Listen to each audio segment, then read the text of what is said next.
And, that's not good. We got to fix that, whatever that is. My mic is not registering enough. Let's get that taken care of. Hello, good morning. Grant's running the board today for the first time. So, pardon our dust. We're going to work through it. It's part of the learning experience. You spend the summer with us. You get fruity drinks, and you learn how to run a board. We're just all out of fruity drinks, unfortunately. That's just the way that it goes. Grant is learning this morning. Hi, buddy. How you doing? You okay? I'm good. How about you, Glenn? I'm okay. You nervous? A little bit. Okay. You got this. You can hear in your headphones what the problems might be. Like, for example, you can probably hear that your mic wasn't, either you weren't talking directly into the mic or your mic wasn't It's loud on now, enough. yep. Yeah.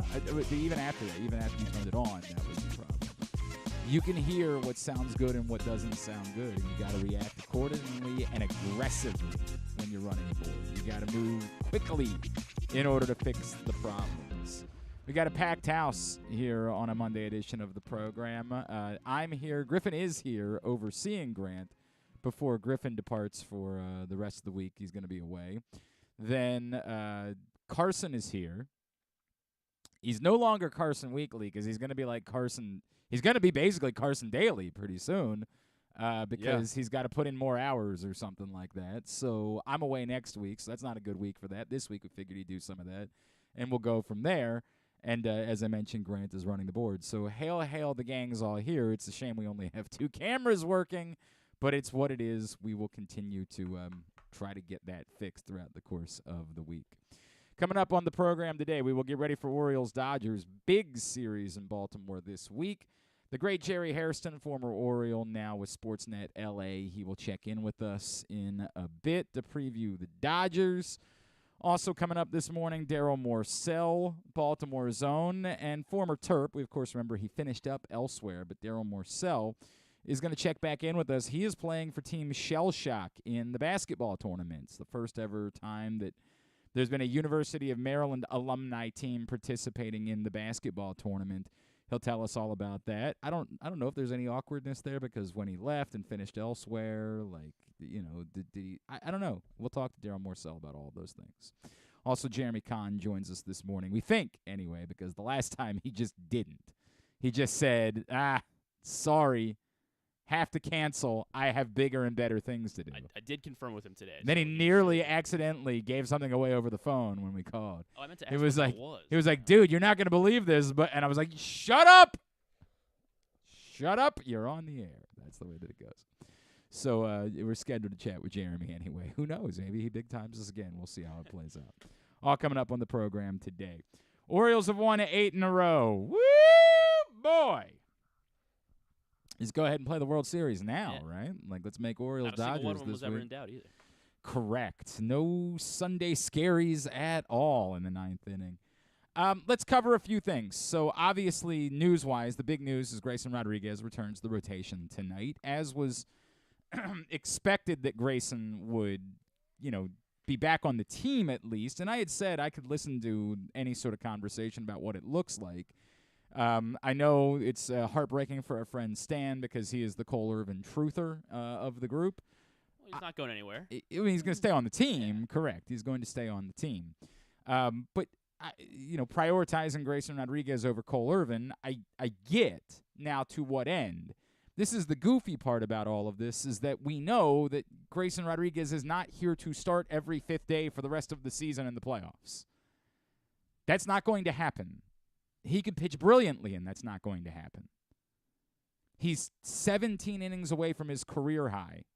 He's already surpassed what he pitched a year ago. And I'm not saying that in 17 innings, that's it, shut him down for the season. But they're not going to go, again, every 5th day for the rest of the year and the playoffs. That's not going to happen. They're not answering questions about it, which leaves room for there to be concern. The thing I always will tell you I'm concerned about, and we talked about at the beginning of the year, is Grayson Rodriguez starts pitching well, and they walk into a press conference in September and announce that he's being shut down. That's terribly problematic. I would like to hope there is a thought process that addresses this before we get to that point. I'd like to hope whether it's, hey, Grayson Rodriguez is in the rotation, but we're calling it at 4 innings. Whatever it is, whether it's, hey, Grayson Rodriguez is going to get skipped every third time through. Whatever the thought process is, I hope they're implementing it quickly. And they have a full-on strategy for how to make sure that if he's pitching well, they're not shutting him down. Now, look, if he doesn't pitch well, not going to be a problem. Nobody's going to be worked up if they get to September and they say, we're shutting Grayson Rodriguez down. We're all going to say, okay, cool. So I feel like we're getting half of the story. And it's not their job to tell us that what the plan is. It would just be nice to know that there is a plan. It would be nice to know that in their minds, it is not an option that Grayson Rodriguez could just be shut down in September if he's pitching well. The first part is, does he pitch well? And we'll find that out. He's being thrown directly into the fire. I mean, Freddie Freeman. Yeah, welcome Mookie back, Betts. bro. Welcome back. Here's the Dodgers. Good luck. Now, as I pointed out to Rita yesterday, like it's not like there's a respite coming anytime. It's not like they could have said, well, maybe not the Dodgers. We'll go this weekend. Well, the Rays are this weekend, right? Like, then you're on the road for some big games in the coming weeks. Like, there isn't an obvious, easy spot on the schedule for weeks if you were trying to soft launch him back into the rotation. You're not going to wait until Oakland. It's 3 weeks from now. So you just got to do it, man. Like, and you're going to measure Grayson Rodriguez by, not sheer numbers. You're going to measure him, I think, in part by his confidence. And does he look like a guy who trusts his stuff? And if he looks like that guy but gives up a couple of runs, you might be okay. Let's be fair. That's at least Kyle Gibson right now. That's the shame of it all, is that for as excited as we are about everything else, the Kyle Gibson thing ain't working. Now, hopefully that gets fixed. But it's been bad. Bad. The good news is everybody else in the rotation's been pretty good. Obviously, Kyle Bradish has been exceptional. We've been talking about it for weeks. Kyle Bradish has been this team's best pitcher. And I know that some of the numbers still say it's still Tyler Wells, but between the innings thing and the home runs thing, Kyle Bradish is otherworldly at the moment. And Dean Kramer continues to be far more good than bad. Ironic that it was brought up, I think, in The Sun that tomorrow is the 5-year anniversary of the Machado trade. And, for as much as we pointed out, the Orioles got nothing in that trade, Dean Kramer is going to be starting against his former organization this week. And when it's all said and done, you would probably say that the Orioles specifically won that trade because the Dodgers got a couple of months of Manny Machado and the Orioles got a piece that is now proving to be something more than just a blip on the radar. It doesn't change the fact that Yusniel Diaz was crap, but, can't win them all, I guess. Dean Kramer's been really good. Kyle Gibson hasn't. Now, the other issue, of course, is the roster move needs to be made. Well, it's easy to say that roster move today will probably be I always call him Eduardo Bizzardo, just because I want that to be his name. I mean, it can't. Like, be. why no wouldn't? No one's gonna It is. remember. It's not, yeah. Why wouldn't you just call if your name was Eduard Bizzardo? Why wouldn't you just be Eduardo Bizzardo? It's perfect. It actually makes me wonder if there's any chance that his name is Eduardo Bizzardo, and at some point it was like, Mitch Trubisky deciding he didn't want to be Mitch Mitchell. the bitch. So all of a sudden he was Mitchell Trubisky. Like, I wonder if in some world people were making fun of Eduardo Bizzardo, and they decided, okay, well, Eduardo the Bizzardo. I'm just going to be Edward. Like, that stinks. Just be Eduardo Bizzardo, dude. Like, he gets so much better. He'll probably go today because it's the easiest thing to do. The easiest thing to do is say, well, we've got Cole Irvin available. We didn't use – they were playing with it, but they didn't use Cano or Batista yesterday. So they've got a chunk of bullpen available to them tonight. that even though you're going to have to be concerned about how deep Grayson Rodriguez works in the game, you feel like you can get your way through this one without having to do anything dramatic. If you do, you're probably going to have to do something dramatic tomorrow. Like Grayson Rodriguez might only be here for one day, and then all of a sudden he might get optioned right back because of sheer numbers problems. This is what happens when you don't want to let go of Jorge Mateo or Adam Frazier, and those guys, all of a sudden feeling a bunch of pressure about whether or not they're going to be able to keep their jobs, suddenly start contributing. Adam Frazier hitting all the home runs. Jorge Mateo coming up with a massive 2-run double on Saturday. Was it a triple? Triple, yeah, it was a triple. We thought at first he was out, and then obviously he was not. He was safe. That guy was running around like a chicken with Well, his he's head got- cut off in center field the whole series, though. No, Dane. Oh, yeah. Dane Myers. I Yeah. heard him call him Dan Myers. Dane Myers. Is it Dean? I think I heard someone say. We got in that collision on Saturday night too in center field. I feel like they're doing too much. I also, look, we have to get it. If they today feel like the answer on either Mullins or Hicks is that it's going to be at least 5 days, they might choose to say, sorry, that means IL. You know, remember, Austin Hayes was going to miss 5 days, at least before the All-Star break, and they wrote it out, but that was because they didn't want Austin Hayes to miss his first ever All-Star appearance. Given the pressing nature of what they're dealing with, it might very well be that if they don't think that either Hicks or Mullins is going to be available this series or until the weekend, they might say, hey, even if you can make it back before 10 days, we're going to go ahead and put you on the IL because we're playing man down right now. Now, you would think that if you're going to be without two outfielders for a couple of days that you would want McKenna back, and I know that everybody's going to roll their eyes at that. But they still need to get another pitcher on the roster in case Grayson Rodriguez, things go poorly. There's a lot of moving parts here, but the presumption for me is that Bizzardo is the easy thing to do, so they'll just do it because it's the least dramatic move that they can make. They'll choose to try to get through with the number of pitchers that would be available to them tonight. The issue is they don't have they're putting Cole Irvin in the bullpen. Cole Irvin is the first guy that comes in if Grayson Rodriguez gets into trouble tonight.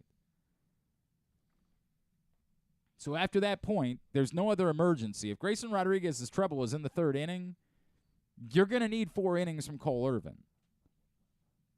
Tonight's the night. Maybe this is why they chose to have him start game 1 of the series, because it might be their way of kind of waving the white flag and saying, if it doesn't work out, it doesn't work out. We're not going to press to win this game.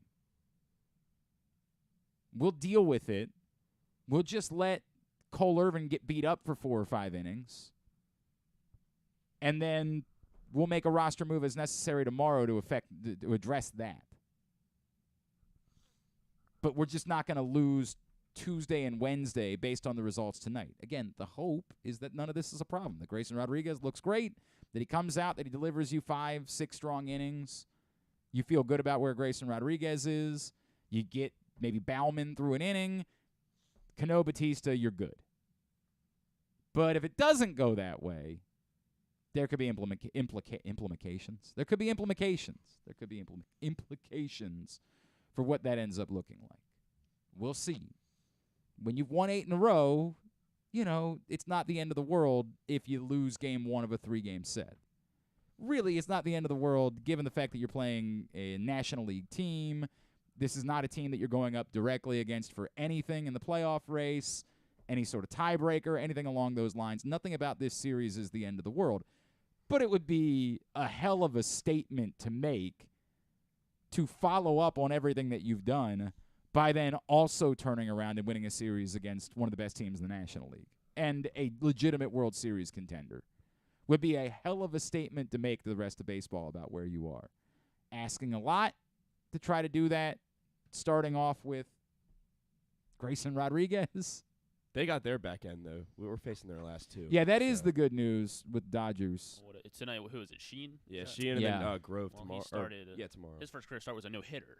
right? So for 6 innings. Well, yeah, guess. I was going to say, he didn't throw a no-hitter. He was But- part of a no-hitter, yeah.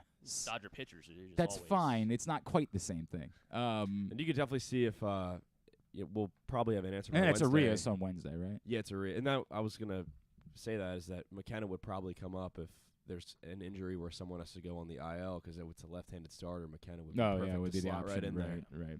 Well, we'll I see had again. that And McKenna- I can see Mountcastle playing on Wednesday as well too. Oh, he almost certainly would Yeah. play on Wednesday. Afternoon game on Wednesday too.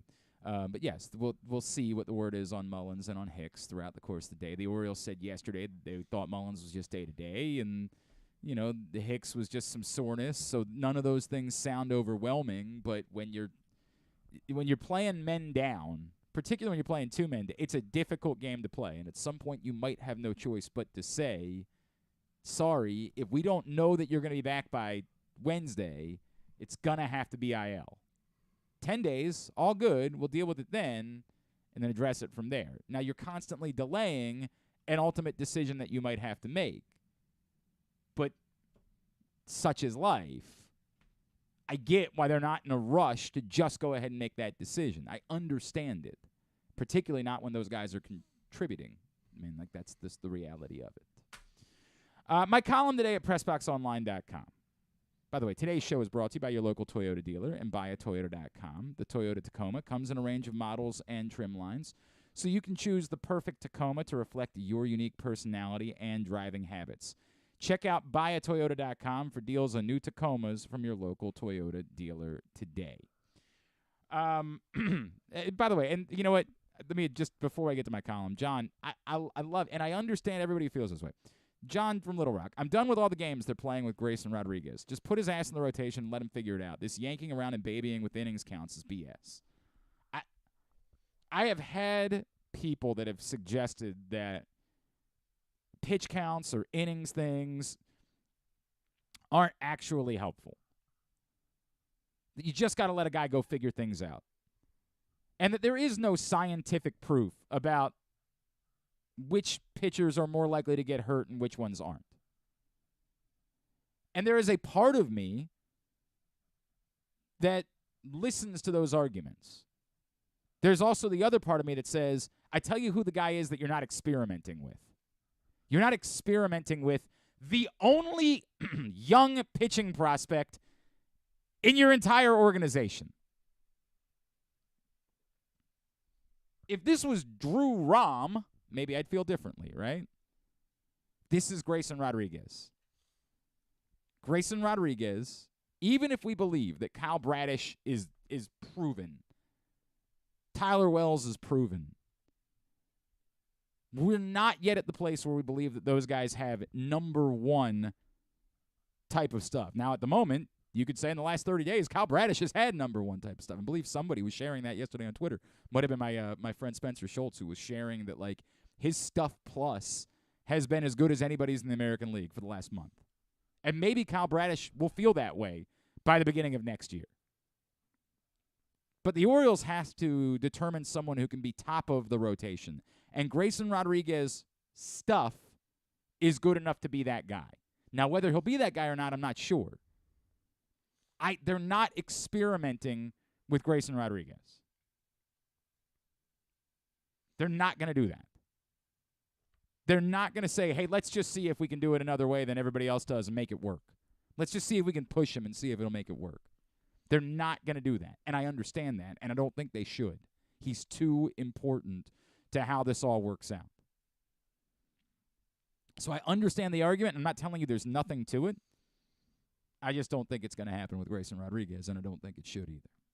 All right, now to my column. My column today, PressBoxOnline.com, will be about the word untouchable.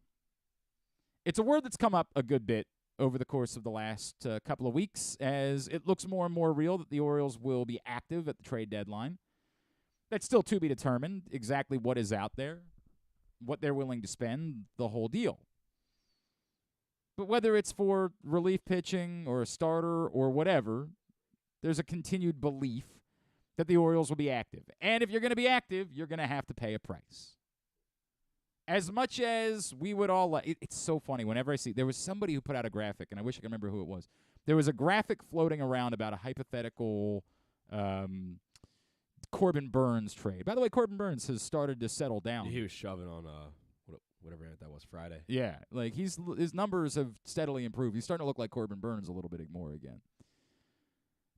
There was a graphic that was going around last week, and one of these websites that tries to get social media attention created this graphic, and I apologize for not remembering who it was. But it was a hypothetical Orioles-Brewers trade, and on one side you saw Corbin Burns, and on the other side you saw, I think the first name was Jordan Westburg, and then it was whoever else on either side. And all the responses were like, yeah, I'd do that if it was Connor Norby instead. I was about to ask, was Norby on that list? I don't or- remember. I don't I know. wish I could remember.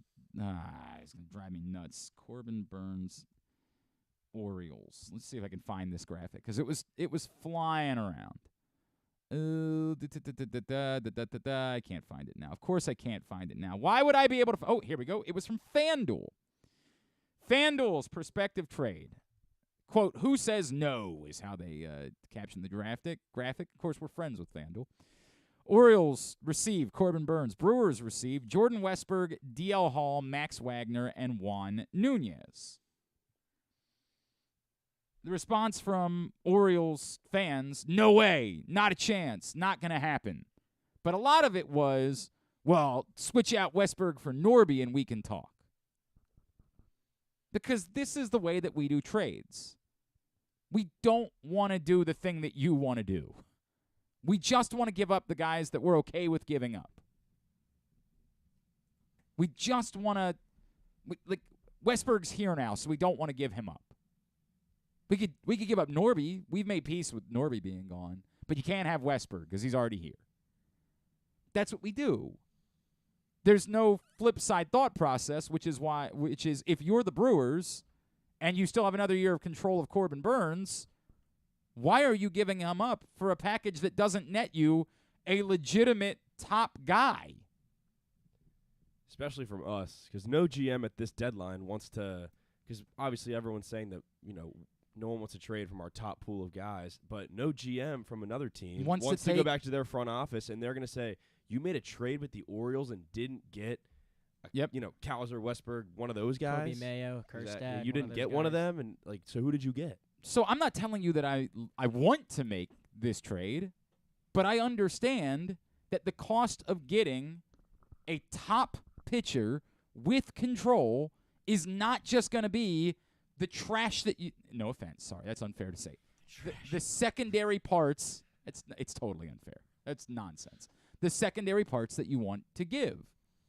We've all made peace with Connor Norby being traded at the deadline because we all see the same thing. He's major league ready, and there's nowhere for him to play. So in a way, trading Connor Norby is solving your own problem. The problem being, we have no idea if anyone actually wants Connor Norby. Now, they might say, we'd want Connor Norby for a rental. If you're the White Sox, you'd probably be very happy getting a package sent around Connor Norby for Lucas Giolito. That's a quality player that you now have control of for some time in exchange for a rental arm that, while good, is not going to help you win this year. The White Sox might be able to do better than Connor Norby. I don't know. But it might very well be that ultimately that's as good as they can do for a rental pitcher. And so the White Sox might be inclined to say, yeah, let's do a Connor Norby deal. Now all of a sudden we come back to the same problem we had before. Well, right, but we want more than just a rental for Connor Norby. This is the eternal issue with having these conversations. We just want to be able to give up what we want to be able to give up and not want to think about the other side of it.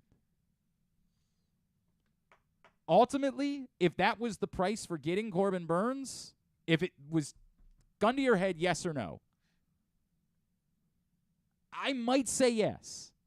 I don't want to. I don't want to give up Jordan Westburg. But my point is that to me, Jordan Westburg isn't untouchable. And that's what we're factoring in on this word untouchable.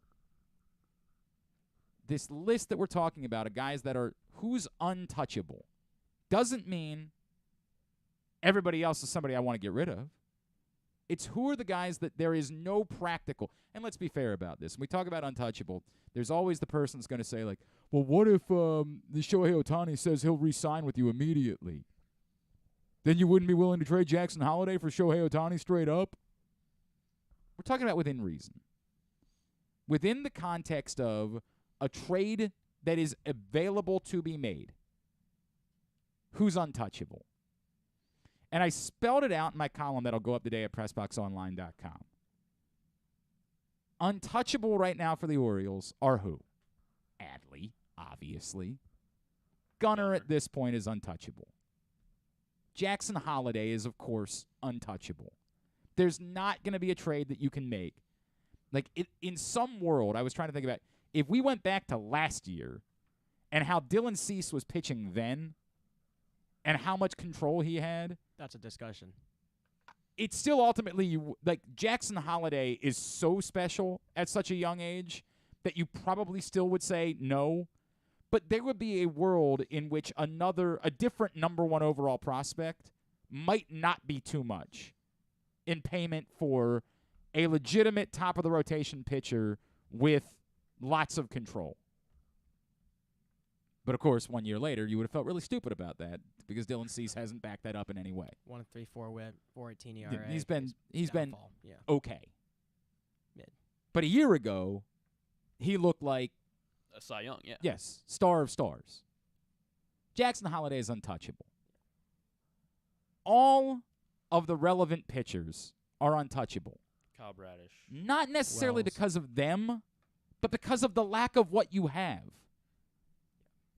Because you can't trade Kyle Bradish, Tyler Wells, probably even Dean Kramer at this point. You'd have to start thinking about it. But the truth is, if you're just getting another pitcher, how much are you actually improving the team?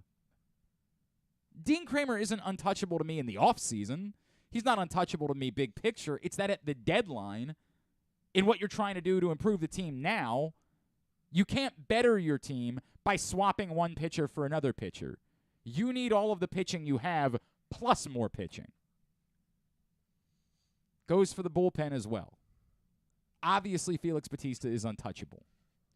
There is the world in which Yennier Cano, and I think it was my guy Zach Seidel from UMBC, who I hear lost a bunch of weight. Good for Zach. Love Zach. Famously the guy behind the UMBC Twitter account that everybody fell in love with years Athletics. ago. Yeah, right. Yeah. I think it was Zach and I was having the conversation with where he compared it to Jorge Lopez from a year ago. Like, is there a chance that Yennier Cano, the shakiness that we continue to have seen over the last couple of months, is proof that this was kind of fool's gold with Cano, that this is the absolute most valuable he'll ever be, and you should try to swap him out to get yourself whatever you can get. And I understand the thought process. It's just that you don't have enough in the bullpen to be able to do that. Yennier Cano's been shaky AF and is still your second most reliable reliever. Still. So, no. Cano's untouchable. Coulomb is probably untouchable. Hell, honestly, Mike Baumann is still probably untouchable at the moment. But if anyone wants Keegan Aiken. Yeah, thank you. There. You just don't have enough. You don't have it. Like, you're trying to get more help in the bullpen, but you can't get rid of anything that's been helpful. If you want to say, hey, well, if you want to swap them out, if you were swapping out Coulomb or Baumann for something that you had more confidence in, that would be good, but you'd still only have confidence in 3 pitchers. You need more. You need Baumann to be your mid-inning guy instead of your leverage guy, although, my God, he was what a big spot for him the other night, and he came through. There have been a few times this season that he's come through in big spots. Other times, not so much. You can't use your deficiencies to improve your deficiencies. Like, you have to continue. You've got to keep that core. So all of the relevant pitchers, Grayson, obviously, is untouchable. After that, there's no pitching prospect in the system that you have so much confidence in that they couldn't be dealt. Is Grayson untouchable? Yes, Grayson is Think so? untouchable, 100%. He has to be part of the solution. You can't For this year. for the big picture. All right. You don't have enough. Like, you can't mortgage your future to try to win this year. And you don't have enough pitching to move on from it. If there was if there was a world in which someone wanted to give you an ace with team control. So we're talking Burns or Cease. Burns is only 1 year of team Burns, control. okay. I'm talking about the Cease scenario where he was pitching like last year. Then you could have the conversation about Grayson Rodriguez for that. That guy isn't available on this market. There's no one like that. Cease is still intriguing because of the control, but he's not an ace with control at the moment. He's kind of a project with control at the moment. You're not giving up your top pitching prospect for that. That doesn't happen. Grayson Rodriguez is untouchable. Now, no one else pitching-wise in the system to me is untouchable. Drew Rom ain't untouchable. I like Drew Rom. Justin Armbruster. Yeah. Seth Johnson, Chase McDermott, all those guys. Like, I like them, and I'm not in a rush, and I don't think they will be dealt. But if that's what it takes to get something that's helpful, you do it because none of them are guys that you feel so strongly about that you couldn't survive without them. The rest of the group, I'm not sure. Of the Major League veterans, who cares? Except for 3 guys. Hayes, Santander, Mullins. Of the 3, Mullins is the most untouchable to me. He presents something that you can't replace for at least a few years. Range. Maybe Enrique Bradfield will ultimately prove to be the guy that can replace that, but you're years away from Enrique Bradfield. You don't have that range. Austin Hayes can play an okay center field. Aaron Hicks can play an okay center field. That range can't be replaced by anyone within your system. So because of that, to me, Mullins untouchable. I agree. Santander, close to untouchable because Kjerstad and Mayo simply aren't ready.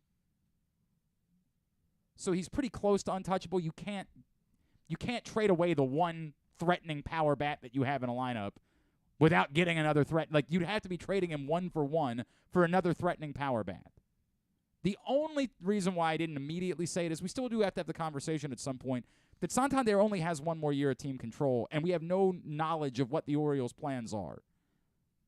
And you do wander into that territory of they're not really just going to allow Santander to become a free agent next year without signing him, right? They're not really going to do that. So there's a complicated conversation there. But for the moment, Santander is untouchable. He's far too important to this team, and you can't make up for it anywhere. He's Adley's only protection, really. Correct. They might be trying to just figure things out because Santander this season has kind of been like this, you know. Well, There's no, he was definitely- more like There's been some downs. And well, for the then- sure. down started there, but and then it's then- been skyrocket and staying there. Consistency, yeah. Like Sure, but there was I'm- a down to start the season, unquestionably. But since that down, he's been understandably, but the down was if not the for- down was about 5 weeks. I mean, I didn't think he'd be getting his average near 275. I mean, It's nuts. Now he's, yeah. It's- and here we like- are. like Exactly. the down was bad, but the high, everything since the down has been, if not for Felix Bautista, he's team MVP. Yeah. He's their best Yes. power. Like yeah. Oh, yeah. he's been the team's best player of their position players since mid-May. He's slugging Sure. 503. Yeah, it's bonkers. I mean, Anthony Santander has been insane. They desperately have to have Anthony Santander. And from 2 sides of the plate, too. Right. Ryan O'Hearn can't make up for Anthony Santander. No. We don't believe Ryan Mountcastle can make up for Anthony Santander. Too important. Untouchable. Austin Hayes. As long as he keeps it up, it's I'm really not hard to. but it's not untouchable. Okay. Yeah, I was It's thinking not that, It's not in a rush. It's not just trade him for the sake of trading him. It's if the right trade was in front of you that gave you something significant, and specifically what they wanted was Austin Hayes, I can't just say no. Because there is a world where you believe you might be able to make up for Austin Hayes, as good as he's been. But again, I'm not saying I want to trade him. I'm just not quite going to untouchable with Austin Hayes. And yes, part of it is the thing that we always talk about, which is There's that small part of us that remembers what happened in the second half of last season, and we just want to make sure that, that's not part of his story. So until that, I can't use the word untouchable. And then there are the rest of the prospects. And here are the list of those guys that I believe are on the untouchables. What? No one? Which, again, isn't to say that I'm in a rush to trade off Heston Kjerstad and Kobe Mayo What about and Jordan Westburg Sam and Colton Basillo? Cow or Sam Basillo or Basillo. anyone else. The point is, if you're going to get something of significance, i.e. Corbin Burns, you're not just going to get it at the price you want. This idea that all you have to give up is Connor Norby, Joey Ortiz, Kyle Dylan Stowers. Beavers, Kyle Stowers, Prieto. and you're going to be able to pry away a legitimate top-of-the-rotation pitcher with another year of control is nonsense. It's absurd. You're going to have to kind of wow the Brewers, too, because they're in a division race right now. They don't have and to they're do also, this. if they don't like the offers they get at the deadline, say, okay. Correct. Well, we're in a division race, and next year we'll reconsider we'll it deal them then. in the offseason. We'll reconsider it next. They don't have to do this. So if it requires doing one of those things, again, I don't want to trade all of them. But if that's what it takes, that's the price of doing business. I'll send a tweet out. Glenn wants to trade Yes, thank you. That's Sam Basillo. please do that. Heston Please, Kjerstad. please do that. That would be great for this. The column will be up today at PressBoxOnline.com. Untouchable. Not those guys. Which isn't that I want to trade them or that I would just trade them away from a rental. Let's make that abundantly clear. I'm not saying I'd give up Jordan Westburg to get Lucas Giolito. That's too much. But for a quality pitcher with control, you're probably going to have to deal from that group. And the price of one of them is probably a price that I would have to be willing to pay. We'll switch gears when we come back in. Darryl Morsell, Baltimore native. He's playing for the Maryland team, Team Shell Shock, in the basketball tournament this summer. We're going to talk about that next. It's Glenn Clark Radio.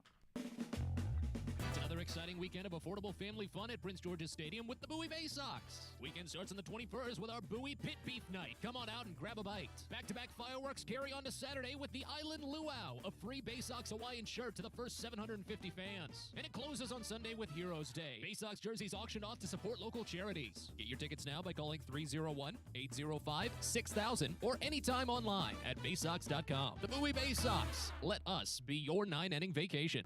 The All-America Senior Game powered by New Balance will be back at Johns Hopkins Homewood Field on July 29th. The most decorated girls and boys lacrosse players in the country have been invited to play in what is the premier lacrosse event of the year. Every college coach wants their players in this game, and if you dream of being in this game, you start by trying out for one of your regional underclass teams this summer. The best against the best. Get your tickets now at allamericalacrosse.com. Soak up summertime fun in Charm City. Enjoy only in Baltimore festivals, mouth-watering eats, and endless entertainment. Cheer on the O's at Camden Yards. Pick crabs by the waterfront. Beat the heat inside a world-class museum and make memories that will last a lifetime. Go to baltimore.org for more information and to plan your visit. I'm Michael Giangrandi, president of AJ Michaels, your carrier energy expert for 44 years. Save money, energy, and make your home more comfortable and virus-free. Find us at ajmichaels.com. That's ajmichaels.com. The latest edition of Press Box is available now. On the cover, Dave Ginsburg remembers Goose as he looks back on the impact that late Tony Saragusa had both on and off the field here in Baltimore. Plus, he explains how Goose's kids are working to continue that legacy with the Goose Flights program. Also inside, Todd Karpovich profiles the path Tyler Wells has taken to becoming a star in the Orioles rotation. And you'll find a special summer travel guide with information about events and activities throughout the state. Press Box is available for free at over 500 area locations, including 60 Royal Farm stores. And you can always find the entire edition, as well as the best daily coverage of the O's, Ravens, and Terps at PressBoxOnline.com. That first sip, that first bite, Start your day off right with a delicious breakfast at Royal Farms. Choose from a fantastic selection of fresh Royal Farms breakfast sandwiches and top it off with a rich hot cup of the freshest coffee in the world. At Royal Farms, breakfast is available day and night. It's the freshest breakfast in the world. Real fresh, real fast. Royal Farms. It's a Maryland thing you wouldn't understand. Where the waves meet the shore, you will find Dorchester County. Hi, this is Jimmy Charles. When I think of Maryland, I think Dorchester County on the eastern shore where it's open for making memories. Dorchester County, it's a Maryland thing. For more info, visit www.visitdorchester.org. It's a Maryland thing. Hell yeah. It's a Maryland thing. Hell yeah. If you miss anything on the show, don't forget that you can watch full episodes at youtube.com/pressboxonline, and you can download podcasts on Apple, iTunes, Amazon, and Grindr. Wait, did I say Grindr? I don't think that you would find it on Grindr. Not that I know it's on Grindr or anything, I swear. On second thought, you know what? I don't care what you think. Here's Glenn. Hey, go to PressBoxOnline.com/offers right now and get $150 in bonus bets from DraftKings after you place your first $5 bet. See this and other great sportsbook offers at PressBoxOnline.com/offers. Basketball tournament. I fell in love with this event a couple years ago because of the Elam ending, which, of course, later came to the NBA All-Star Game. I was so intrigued by it during the pandemic that I was glued and I was watching it, and I kept thinking to myself, like, why isn't there a Maryland team participating in this event? Well, now there is. This year, Team Shell Shock is going to be part of the basketball tournament, which, of course, you see all over the ESPN networks during the course of the summer. And this is really cool because a guy that we've known for a long time around here, Baltimore's own, the pride of Mount St. Joe, Darryl Morsell is going to be part of Team Shell Shock, and he is with us this morning here on GCR. Darryl, it's Glenn back in Baltimore. It's great to catch up with you, man. Thank you for taking the time for us. For sure. Hey, Glad man. to be on it. Yeah, it's great to chat with you again. It's been a little bit too long. Just get us caught up, right? It's been a couple of years. How have things been going? I know that you have been working your butt off in the G League and trying to make things happen. How have things been going for you? Things been going well. This basketball thing a journey for sure. So Right. I've been, doing a lot of traveling, seeing a lot of places. This past year I played with the Raptors, Toronto Raptors G League, Raptors 905. So did a little bit of living in Canada this past year. Literally, I just landed. I played in summer league with them literally this past week too. I just landed at BWI a couple hours ago. So wait, are you home? Are you guys gonna get like time to play together before you get out to start playing games, or are you all just gonna get there and like kind of grind together then? No. We practicing this week. Okay. We definitely gonna get some practice in this week. The other guys have already been practicing. I wasn't able to be there because I had to do Right. summer league and all. But yeah, I will be at practice Tuesday, Wednesday, and I think Friday this week. So we'll definitely have to practice. Darryl, I feel like every time I've talked to, I'm going to throw out a couple names, the guys like Haywood Highsmith, right? Like Baltimore guys that have had to go through the grind. I always feel like they tell me that they feel like they're more uniquely prepared for it. And I wonder if it's something that you felt as you've gone through this, like the G League, the Summer League, doing all these things, that as a kid from here that maybe didn't get quite the same attention as Philly kids, New York kids, D.C. kids did, that you are uniquely prepared for the grind and having to work a little bit harder than the average pro has to in order to get your opportunity. Yeah. Kind of like I said earlier, all this a process. Everybody's journey, everybody route not the same. But yeah, being from Baltimore, you feel like you've been an underdog and overlooked your whole life. So it's just like I said, it's part of the process. You just keep grinding, keep putting the work in, doing the right things, and just believing and trusting your work, because that'll eventually show on the court. So yeah. I mean, look, dude, we know. We've all seen it. We know, man. We know exactly what you're capable of, and we're hoping the best. This thing, I think, is incredibly cool. Tell me how this came about, right? Like, tell me, I don't know if you got a call early on in the process, who reached out, but what made you say to yourself, yeah, I want to do this. I want to be a part of this thing as they launch the first ever Maryland team to play in the basketball tournament? Yeah, so I'm kind of a basketball junkie. My family, my friends always get on me. They always say, like, the only thing on my social media is basketball. When I'm in the house chilling, I just like to watch basketball. So I've seen the TBT for years. So it's always been something that intrigued me. And, you know, just seeing a lot of the talent that was in there, like people I used to watch growing up and respect. It was a tournament I definitely, you know, respected and knew it was great basketball in it. So I forget. I want to say it was either one of my teammates or our coach, named Navar, who hit me up. It was like, Maryland having a TBT team this summer, and like kind of like you know me, they know me too. They knew I wasn't gonna say no. I was playing basketball. I told them, hey, if I'm free, like I'm not doing anything. I don't have nothing on my schedule. I'll definitely be a part of it. So, you know, we kind of figured out the dates, worked some things out. And I'm just glad to be able to participate in TBT and, you know, represent my hometown. So would you be playing in another, like, is this your way of saying if you weren't doing this, you'd just be playing in some other summer league, you know, like the Mellow League, the Goodman League, one of those, like, you'd be doing that anyway during the course of the summer, so why not play in the basketball tournament? Yeah, why not? Yeah. Why not go back, you know, play with some of the Maryland guys I used to watch, used to play with, and get a little money and try to get no doubt, right? Money for doing it, so yeah, for sure. So Darryl Morsell is with us here on GCR. Darryl, is there a part of this that's like, I don't know if poetic is the word for you, something like that? Obviously, everybody knows that you decided to finish up elsewhere, and that's the way basketball works now.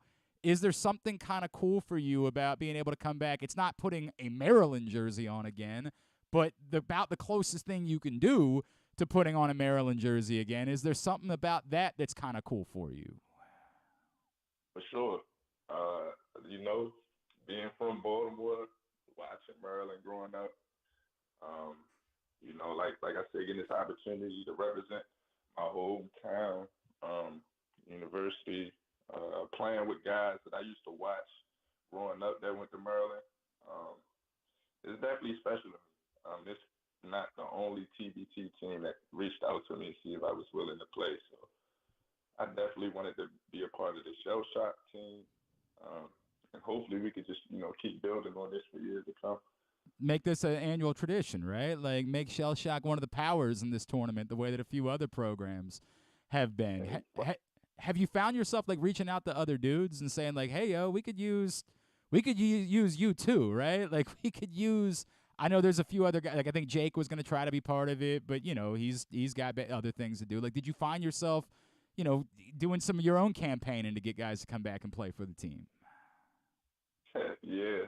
At the end of the day, you know, I like to win. So, I mean, I'm going to try to get as many people as I can, as much time as I can to give us a chance to win. So, I definitely was doing some recruiting. I'm desperate. Like, there's no chance that you, like, at least called Jalen and said, hey, what are the rules? Like, are you allowed to do something like this? Did you even attempt to make that call? Hey, I did my recruiting with Jalen. I'm done. I got him in Maryland. That's all you could do at that point. Yeah, it's worked out okay for him. He's done all right for himself. For sure. Is there somebody? Okay, so this year, you know, let's talk about the team, right? DeMonte Dodd, I think everybody knows, a Maryland legend that's part of it. Guys like Rashad Pack, Robert Carter, Roddy Peters are all part of the team. Is there someone in particular that you're most excited to play with of this group of guys that maybe you've never played with before? So all those guys you just named, I never played with. I want to say Rashad graduated probably like 2 or 3 years before I came. Mm-hmm. DeMonte was probably the closest. He graduated he graduated as I was coming in. So all 4 of those guys I'm excited to play with. love all their games. Like I said, being in Baltimore, I kind of watched them while I was in high school. You know, they was the hometown school, so I've seen a lot of them playing throughout their years at Maryland. So I'm definitely excited to get a chance. We also got another local guard, Chris Light. Yeah, Chris Lakes, who played at Miami. Right, exactly right. My boy, yes, it's one of my friends. So I'm definitely excited to get back on the court with him. That's cool. He's a DC kid. That'll be a really cool combination. The basketball tournament is unique, right? You mentioned like you're playing for this, pride concept, right? The Maryland alumni, but you're also playing for like real tangible money. Like the results matter as you play for this. How much more intense do you feel like that makes the basketball tournament? Like knowing there's like legit, I can see the dollar figure that you're playing. $100,000 is real money, bro. Like that, you can't mess with that. Yeah. So actually, the winner gets $1 million. Shoo! And it's and you split it. You split it up, right? So that number for you would be $100,000, right? Yeah. I mean, I don't know. I'm just we'll worry about the mathematical part. As we get closer to winning it. But right now I'm kind of just focused on winning. But I feel like this tournament got kind of like a March Madness NCAA tournament feel because it's win or go home. So it's not like regular season NBA games. Not like really anything else, any other basketball. So I think that's why it's such high level basketball being played. I'm excited. I love these type of events. I love competing. I love playing basketball. So I'm definitely excited to get out there. Like you said, it's worth some money, man. Yeah, right. You guys can follow along with Team Shell Shock. They've got a Twitter account at TBD Terps, at TBT, the basketball tournament, at TBT Terps. You can follow along with their progress and support them as they go out to play in the basketball tournament. The Elam ending, dude, to me, was the type of thing that when I first heard about it, I was like, this is a gimmick, this is stupid. And then I watched it, and I was like, oh, my God, this is amazing. Like, this creates excitement and drama in every game. And, like, you've been through a lot of games where there was absolutely no excitement late in the game and no drama, anything like that. I don't know if you've ever played anywhere where they've done something like this before. Is the concept of the Elam ending cool to you, and is it something that you'd like to see maybe a little bit more in basketball? For sure. So this past year in the G League, they do. Well, I literally just came from Summer League. We played overtime, and then I had an Elam ending. Oh, I didn't know they did that there. Okay. So the NBA is kind of like implementing it, trying to do like some test trials on to see how it is. But I love it though.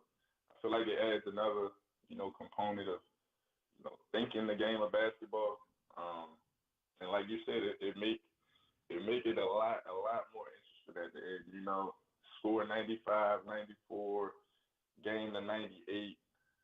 Team with 95 got the ball. Do you want to shoot a three? Right. Get a lay defense. Like it adds a whole nother component of basketball and thinking the game. So I enjoy it. It's definitely fun. Yeah, I mean, look, I think everybody's just so used to there being the existence of a clock. Like, we're also, like, used to being in the backyard or being our driveway and counting down 3, 2, 1, hoisting a buzzer. Yeah, by the way, a man that knows a thing or two about a buzzer beater. We all remember the Minnesota game. You know a thing or two about that. But, like, dude, I don't know. It's just something about, like, the fact that you have to keep trying, that you have to keep pushing to get to that number. I think it's dope. Darryl, I guess the question that Maryland fans would want to know, right? Like, it's what's your relationship like with Maryland at this point? Like, I feel like you're the type of guy, you mentioned you're from here. You grew up rooting for this place. You wanted to be a part of it. You recruited Jalen to get here. Are you the guy that's rooting for Maryland night in, night out? Is everything cool? Like, do you want to see more Baltimore kids come to Maryland? What's that relationship like between you and the school at this point?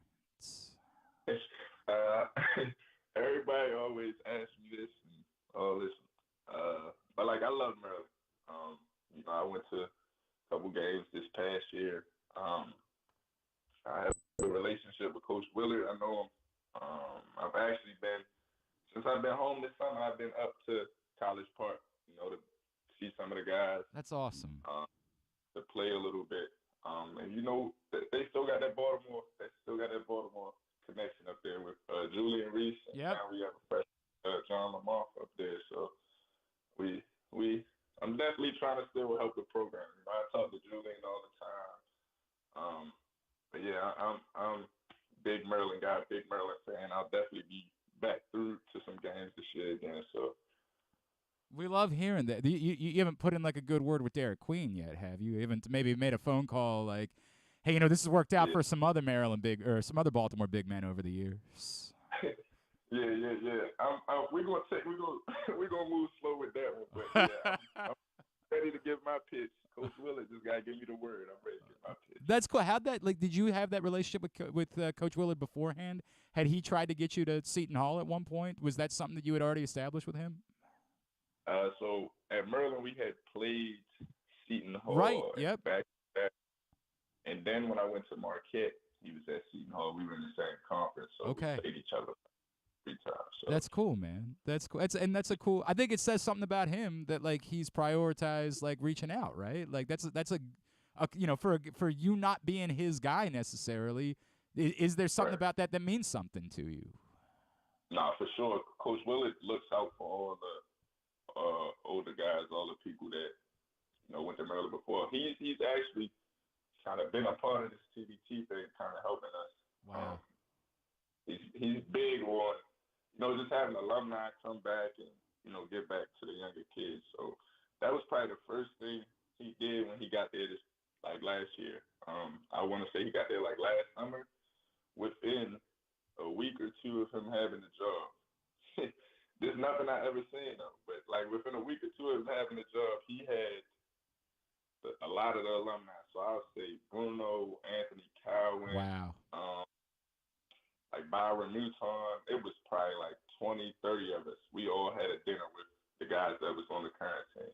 Like we had an outing. I want to say we went bowling, had dinner, something like that. But just within 1 or 2 weeks of him having that job, that was his goal to kind of build that chemistry and that bond between the younger guys and the older guys. So, dude, I love that. That makes, I think, every Maryland fan, that makes them feel warm and fuzzy when you hear you say something like that. That's exactly what you want in the program. And winning, which they did a pretty good job of in year 1, and we're looking forward to seeing what's next after that.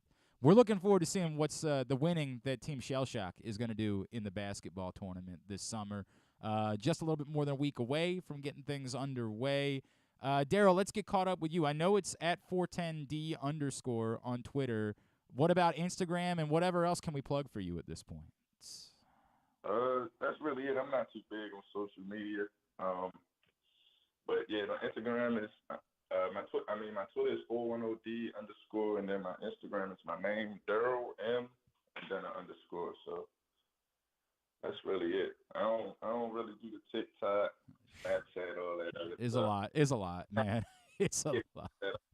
I'm trying to grow up a little bit, so I'm trying to get Bro, you got enough on your plate. You got to worry about trying to grind your way into the league. Like, I understand that's got to be priority number 1 for you. Darryl, can't wait to see you guys this summer. Obviously, can't wait to see what's next for you. Have always appreciated our conversations over the years, man. Still, that cover that Pressbox did with you and Jalen, one of my favorite covers that we've ever done. And awesome to see you continue to grind and kick ass and represent our city, bro. Thank you for taking the time for us. Best of luck this summer. Let's catch up again real soon, all right? My guy, anytime. You know it, anytime. I appreciate you, man. Darryl Morsell with us here on GCR. Great dude. Nice player. Of course, I mentioned everyone remembers that game winner against Minnesota on the road. Was an amazing moment. And I remember the hug that he and Bino shared afterwards. That was a really special Baltimore moment. And this will be cool. Look, the basketball tournament was totally off the radar for me until the pandemic.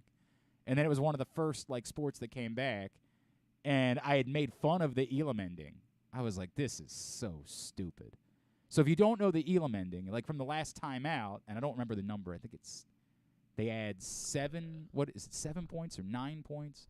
Or is it 15 or something? It's like once you hit like the final 5-minute mark. The 5-minute mark. Okay. Yeah. I thought it was whatever the final media timeout like is. 15 or 16 they points. They take to the leading team's score, and they add it's 15 points, then it's 15 points, 13, whatever the number is, to it, and they say this is the number. And the first team to reach this number wins, no matter how long it takes to get to that point. So if you're ahead by 20 points, then the other team's got to score 33 before you score 13.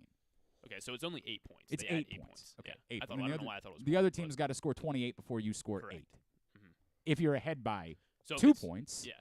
then the other team only has to score 10 before you score 8. But it's, if the score is 80 to 78, the, Yes. the target score is 88. 88, correct. And it's whoever gets to 88 first. And it's awesome.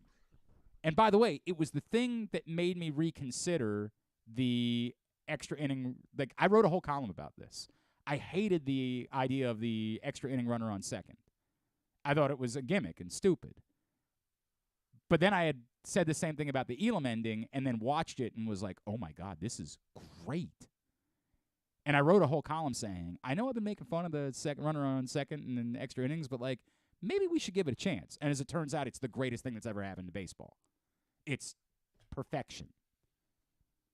And that's how I felt about the Elam ending. Like, I'd be in favor. I think we just so associate basketball with a clock and buzzer beaters, and we're afraid of getting rid of a buzzer beater because buzzer beater has always been the thing. We knew that was the magical moment that basketball could present us. We eternally remember everyone who ever hits a buzzer beater in the NCAA tournament. Maryland should have never needed a buzzer beater to beat UNC Wilmington 20 years ago. It was UNC Wilmington. And yet Drew Nicholas is eternally a hero because he hit a buzzer beater.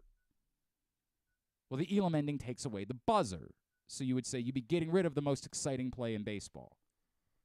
Or basketball, sorry. But the flip side is everything becomes a buzzer beater. Every game gets a winning shot. It's great. It's great. So that got me into the basketball tournament. And now that there's a Maryland team in, I'm compelled. And it's not, like, loaded with superstars from the Maryland era. Darryl Morsell is probably the most prominent player that's participating on Team Shell Shock. You'd like to see in future years there be more prominent Maryland alumni. Like, I know that they were trying to get Melo Trimble involved this year, but I don't remember exactly what the story was, that it fell apart and he couldn't be a part of it. Guys have other things going on. They're playing other places. They got injuries, things like that. Not everybody can do it. You'd love to see this thing grow because it's a cool event. It's a cool event, and be neat to follow them as the basketball tournament gets underway.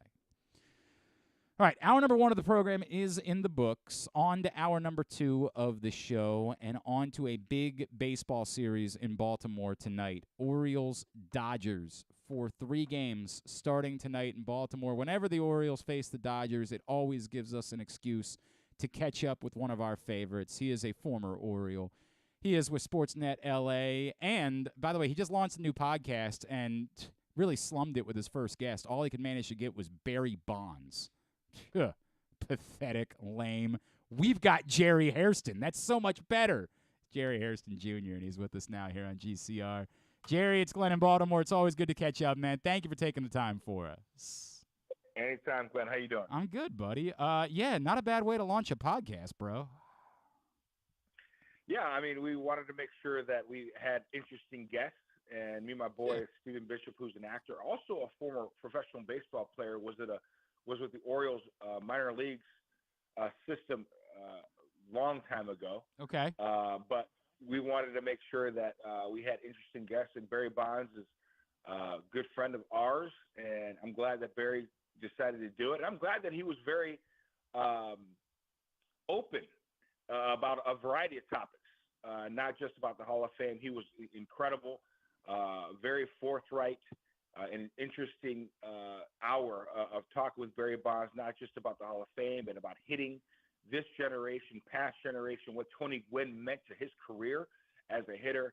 He was very fascinating. So the new swinging, or the Hollywood Swinging, our new podcast is out, and hopefully fans continue to listen. And we got an interesting second guest that's going to launch today, actually. And I think fans are going to really appreciate it. It's from the football world, and he's always up to date. Well, yeah, I just saw it. It's Adam Schefter, right? Adam Schefter. Yeah, you're not right. bad. Not a bad start to launching a podcast. It's a Hollywood Swinging, the Believe Network, Barry Bonds, Adam Schefter. That's a pretty good 1-2 for guests to start a podcast. Not bad at all, man. Speaking of a pretty good 1-2, pretty good matchup for 3 games in Baltimore tonight. Jerry, I get before we get into the Dodgers, just from afar, what you've seen of these Orioles and how this thing has happened for them and what they've built.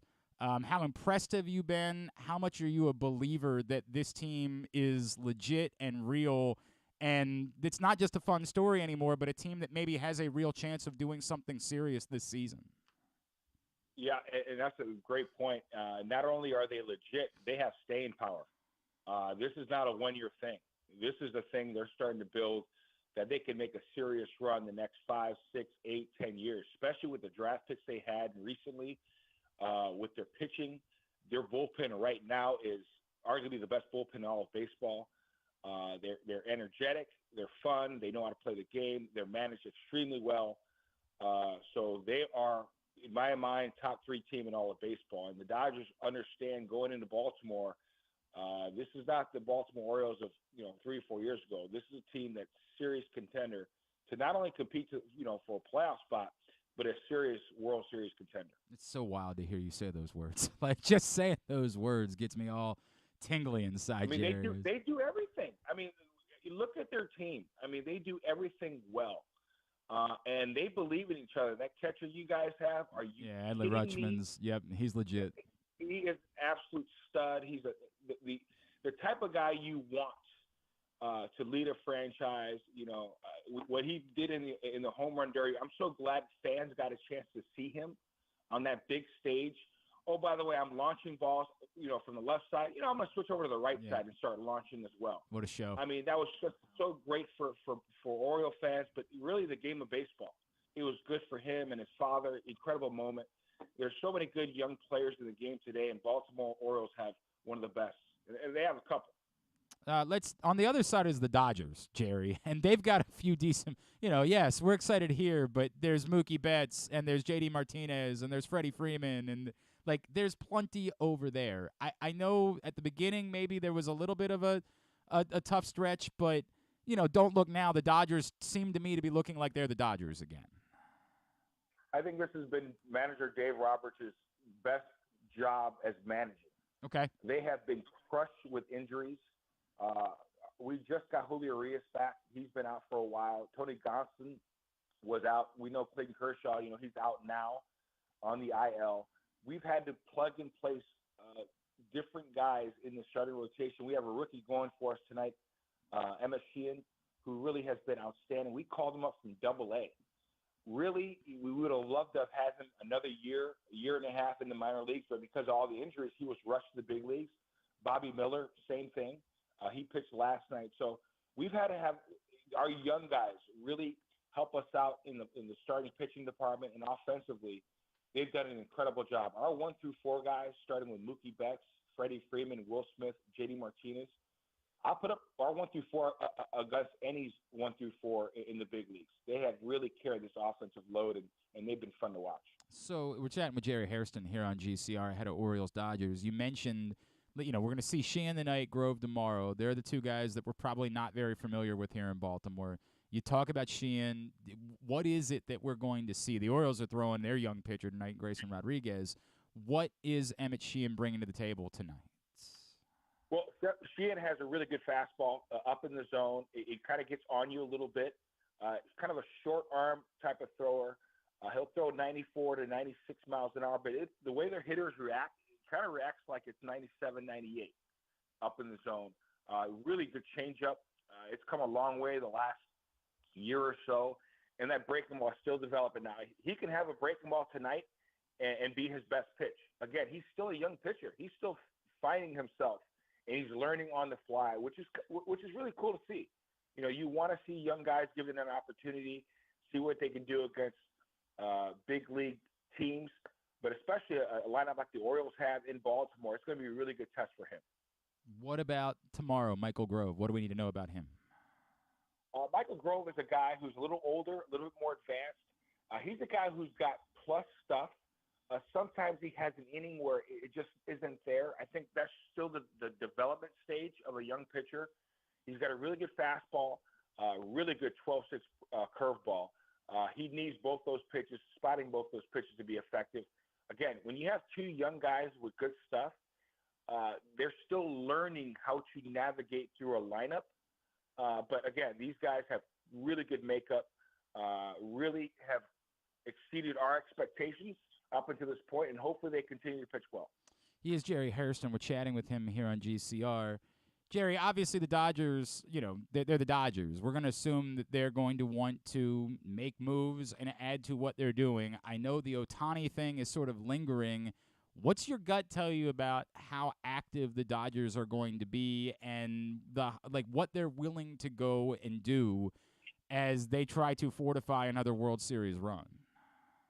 One thing that you can always bet is this Dodger franchise organization has always been aggressive at the trade deadline, always been aggressive in the offseason to better their ball club.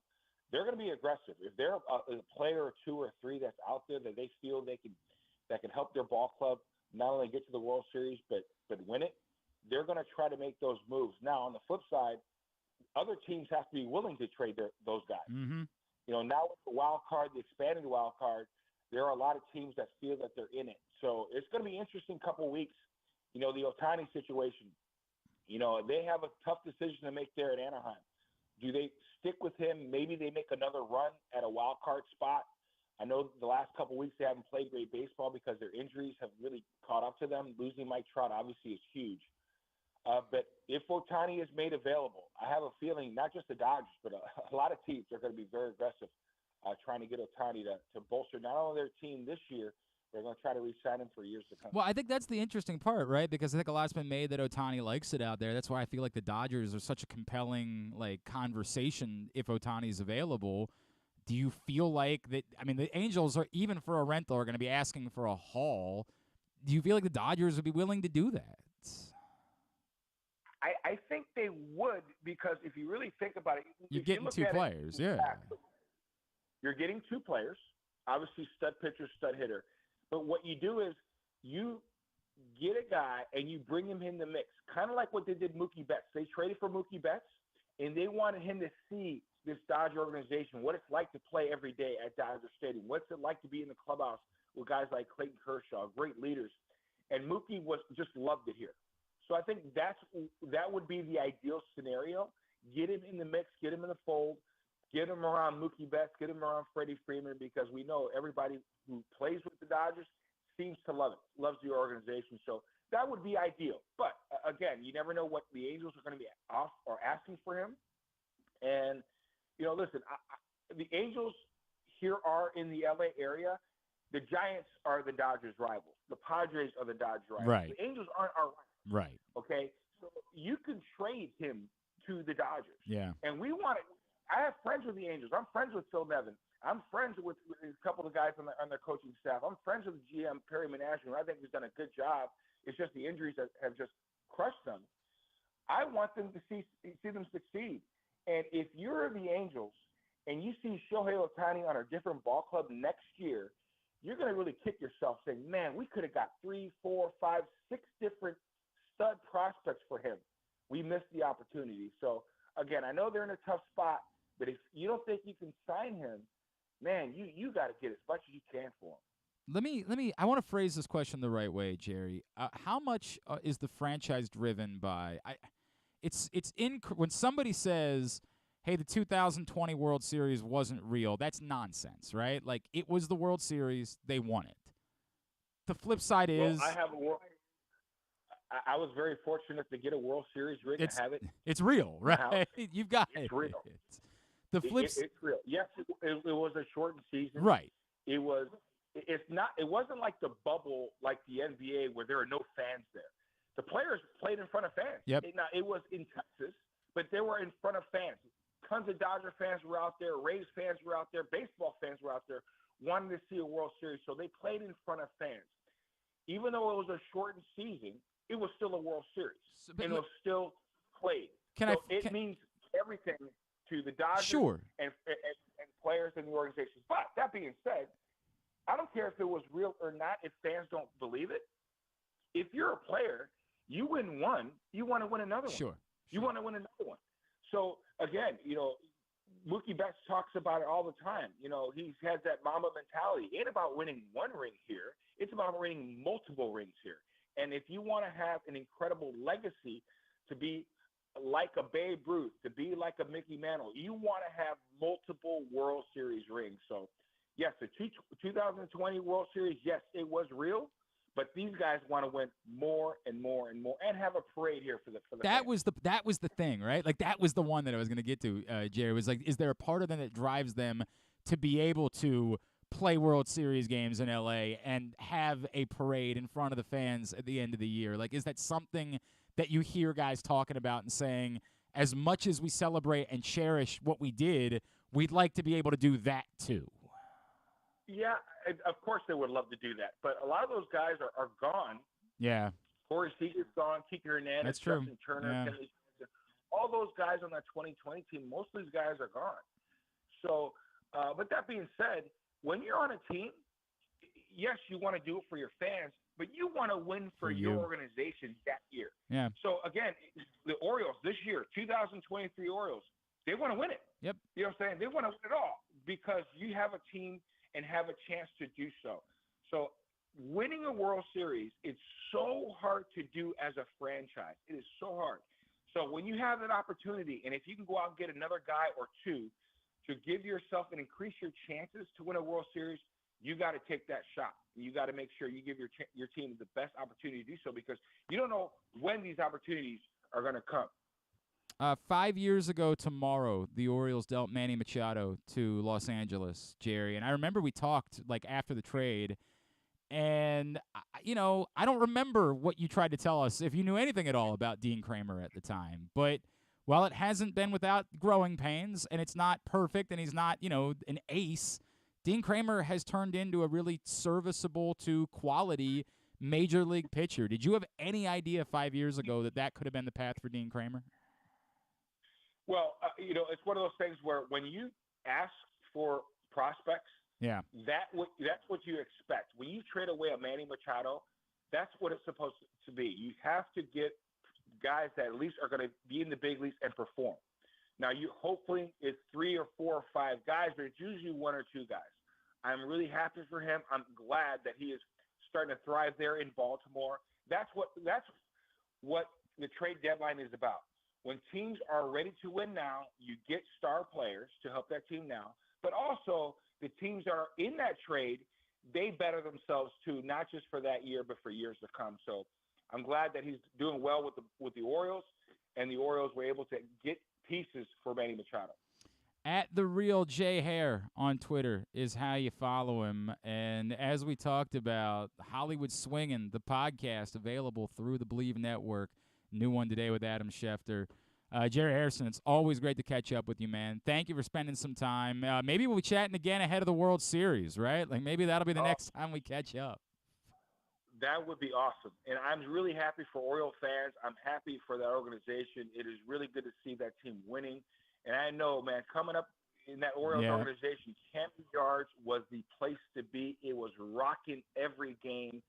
And I'm so glad that it's coming back, and fans have a team that they really can get behind, not just for this year, but for years to come. It's great to see. It's really exciting. Always appreciate you, brother. Thanks for hopping on this morning. Anytime. Jerry Hairston Jr., former Oriole, and now with Sportsnet LA out in Los Angeles, Dodgers analyst. Appreciate him taking the time for us ahead of the start of the series tonight. You want to squeeze in this week in the rest of baseball right now? Think we can do it? Did we we got imaging ready to go? Yes, we do. All right. So Grant, you can cue that when you're ready, dude. Yeah, now we're asking him to do a lot of things. This is a lot at once. Let's see.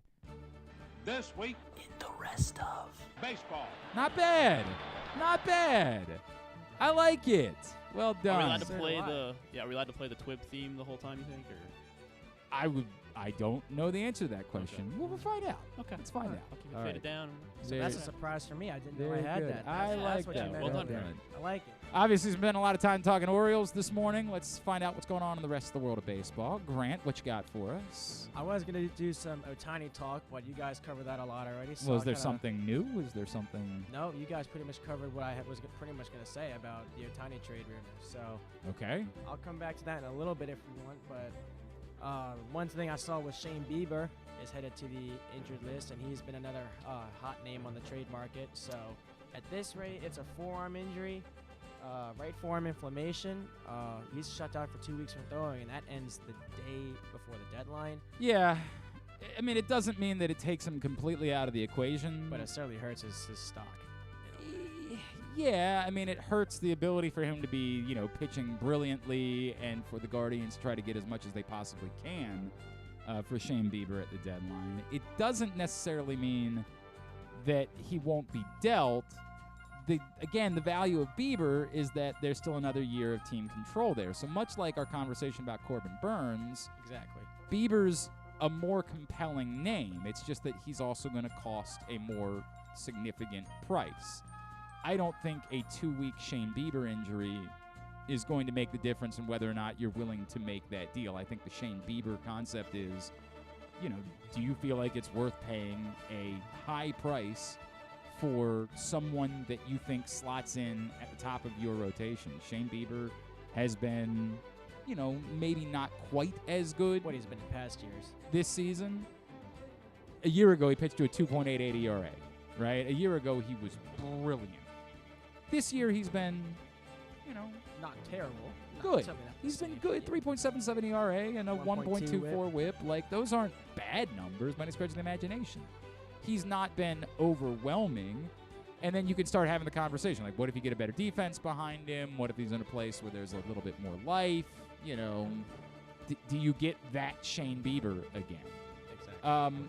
Sorry, please turn Carson back on, yes? I was just saying some more hitting, too, versus, their team was in a big slump for some time. Yeah, I hear, but that's to me more of a mental. Like that doesn't affect whether it's somebody's hitting you or not. Like that's just. But it's a mental thing. It's like, hey man, I got a 4-run lead. Right. It's your mental. Like, does being in a place where you feel more confident about the guys behind you lead you to mentally delivering better? Because you're not. If you're thinking, dude, if I give up 2 runs, like it might not be enough. I hear you. Look, Shane Bieber is compelling to me in the way that Corbin Burns is compelling to me. If these guys that I say I'm not putting on the untouchable list, but I'm only trading if I'm that's this. I'm only trading a Jordan Westburg, a Kobe Mayo, a Heston Kjerstad if the prize is a top of the rotation type of pitcher who's not a rental. Right, correct. And Shane Bieber is on that list. Yes. Now, there wasn't a consensus that Cleveland would definitely deal Shane Bieber, but, he was a name that was thrown out there for a little bit. And it's hard to view Cleveland as a team that's likely to be competing for a championship next year, right? Like, you just don't see that organization committing the way that it would be necessary in order to do that. Could they compete in the AL Central? Of course, because everyone can compete in the AL Central. 45 and 48, they're only 2.5 games behind, case in point. Correct. Meanwhile, everybody in the AL East is at least 5 games over 500 because baseball. But, I'm this isn't going to scare me off unless it's more significant than, like, you got to do your due diligence, but this wouldn't scare me off of paying that price. Like, that if I'm paying a real player, it's to get a Shane Bieber, a Corbin Burns type, someone who I'm getting that's a top of the rotation pitcher and can pitch for at least another season of control. So I'm still inclined to have the Shane Bieber conversation. Next, Chicago Cubs, 43 and 49. I thought they were hot early on in this season, and now they've kind of fallen back to a position where what are they going to do? They want to sell some of their veterans. Teams have asked about Marcus Stroman and Cody Bellinger.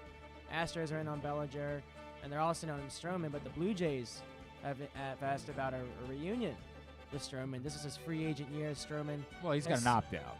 Yeah, and he said he's not encouraged that there's going to be a contract extension with Chicago before the deadline or before the end of the season. He said he's got all the respect for the city. He loves it there. But what are your thoughts on Stroman, some of these guys that the Cubs have that they could maybe let go at this rate? Because it doesn't look like they're going to – I mean, they could, but it doesn't look like it's going to get to where they were early in the year fighting for a wild card spot. And Stroman could be a valuable starting piece for another team. I'm not interested in rentals. I made that clear. Again, in the world in which you're going to do it, if you're going to do a rental, Stroman, Giolito, Eduardo Rodriguez are probably the top of the list for rental pitchers. We can have a Max Scherzer conversation, I guess. I just don't see that being plausible. But those are the guys that I'd be most compelled by, would be Giolito, Stroman, and Eduardo Rodriguez. If you have to pay Connor Norby, I'm not saying no. I just feel like you should be able to use Connor Norby to do better. Package Connor Norby and somebody else in order to get you, someone with some control. But I get it. Those guys aren't readily available. I don't know. I'm very torn. I continue to be a rental bullpen arm to me makes more sense than a rental starter because the price is going to be lesser for a rental bullpen piece than a rental starter. So look how Andrew Miller turned out, 8 years ago. Yeah, it's a shame they didn't keep him around. That would have been anybody that offseason. Would have been really nice to keep anyone at all around moving forward. Steve Pearce. Sure, Yes. even Steve Pearce would have been nice to keep around. I would have maybe preferred Nelson Cruz, Nick Markakis, Andrew Miller. All three guys. I remember just doing the first show we ever did that was Glenn Clark Radio. It was how do we rank those three guys? That was the topic for that day. In measure of importance for keeping around, how do we rank those three guys? And ultimately, we kept none of them. 0. Yep. 0 for 3 on that list. It's a shame. All right. We have anything else? One last thing, we got a milestone that happened on Saturday, and one that could be coming up soon. You were just talking about Lucas Giolito.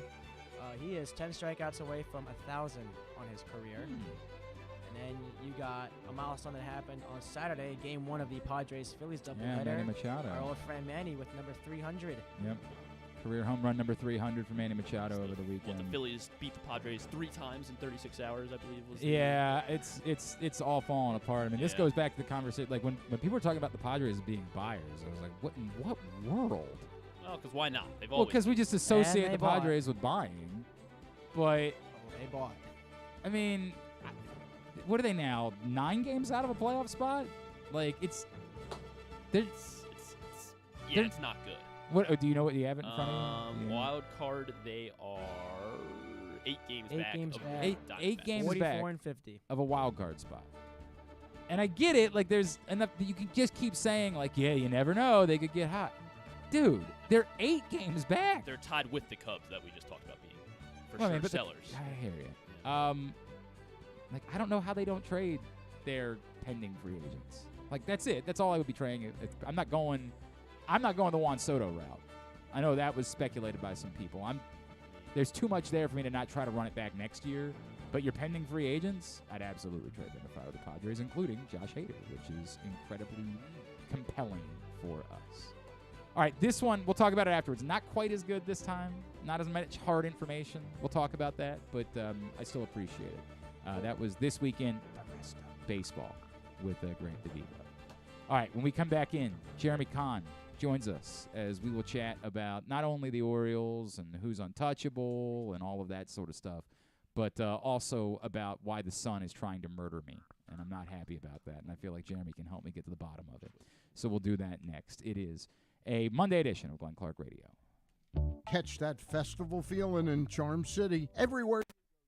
Exciting entertainment, delicious eats, and endless summertime fun. Cheer on the O's at Camden Yards, pick crabs by the waterfront, beat the heat inside a world-class museum, and make memories that will last a lifetime. Go to baltimore.org for more information and to plan your visit. I'm Michael Jangrandi, president of AJ Michaels, your carrier energy expert for 44 years. Save money, energy, and make your home more comfortable and virus-free. Find us at ajmichaels.com. That's ajmichaels.com. Your summer destination is closer than you think at Live Casino and Hotel Maryland. With an expansive gaming floor and incredible dining options ready for you to explore, your adventure awaits. Dine at the new Coho Korean Barbecue House coming in July or on the patio at the Prime Rib. Enjoy the summertime breeze at Orchid Smoking Patio. Limited time packages starting at $229. What are you waiting for? Book now at Arundel Mills. Must be 21. Please play responsibly. For help, visit mdgamblinghelp.org or call 1-800-GAMBLER. All electronic tolling is here to stay in Maryland, and DriveEasyMD.com helps you cruise a little easier. We're Maryland's tolling resource, home to EasyPass, pay-by-plate, and video tolling. It's never been easier to pay your way. DriveEasyMD.com will keep you moving. The Orioles are off and running, out to prove that last season wasn't a fluke, and they are one of the best teams in baseball. Hi, I'm Paul Valley, host of the Bat Around for PressBox. Tune in every Saturday from 10 a.m. to noon as Zach Goodman and I break down every Adley bomb, every Tony Tater, and every save from the mountain. Like a warm hug from Rutschman, the Bat Around has you covered with all things Orioles as we embark on what's sure to be a magical summer in Birdland. So tune in every Saturday for the best in Orioles coverage right here on the Bat Around. It's another exciting weekend of affordable family fun at Prince George's Stadium with the Bowie Bay Sox. Weekend starts on the 21st with our Bowie Pit Beef Night. Come on out and grab a bite. Back-to-back fireworks carry on to Saturday with the Island Luau, a free Bay Sox Hawaiian shirt to the first 750 fans. And it closes on Sunday with Heroes Day. Bay Sox jerseys auctioned off to support local charities. Get your tickets now by calling 301-805-6000 or anytime online at baysox.com. The Bowie Bay Sox. Let us be your 9-inning vacation. Whether your focus is luxury and comfort, convenience and technologically advanced connectivity, or sporty performance and aggressive styling, we've got the perfect Highlander for you. Check out buyatoyota.com for deals on new Highlanders from your local Toyota dealer today. Costas Inn has been serving up delicious steamed crabs for over 50 years. Lately, the crabs you want to eat when the weather warms up have gotten harder and harder to get, so get your crab-eating game plan in place. Make sure to stick this number on your fridge, 410-477-1975. Call ahead and reserve the size crabs you want. You may be able to walk in, but you may also be disappointed at the size or maybe even get shut out altogether. So call ahead, have a plan, and then arrive on your crab-eating vacation. Costas also has delicious crab soup and crab cakes. The Costas Inn at 4100 North Point Boulevard. For more than 50 years, they've been satisfying crab lovers in and around Baltimore. That first sip. That first bite. Start your day off right with a delicious breakfast at Royal Farms. Choose from a fantastic selection of fresh Royal Farms breakfast sandwiches and top it off with a rich hot cup of the freshest coffee in the world. At Royal Farms, breakfast is available day and night. It's the freshest breakfast in the world. Real fresh, real fast. Royal Farms. If you need more of Glenn, you can also hear him every Sunday with Rita on 105.7 The Fan. But also, if you need more of Glenn, what's wrong with you? Coming up later on today, so Luke Jackson is out this week, and Stan the Fan and Ross Grimsley wanted to fill in for their Monday baseball show, and all they could do is manage some scrub named DeVaro, Da Vinci, something like that. I'm not sure who this guy is. Mike Devereaux. Devereaux? Yeah, wait. Yeah, Mike Devereaux is going to join. Devereaux. Yeah, You had it right. Devo is what they call him. Devo, not Oh, Devro.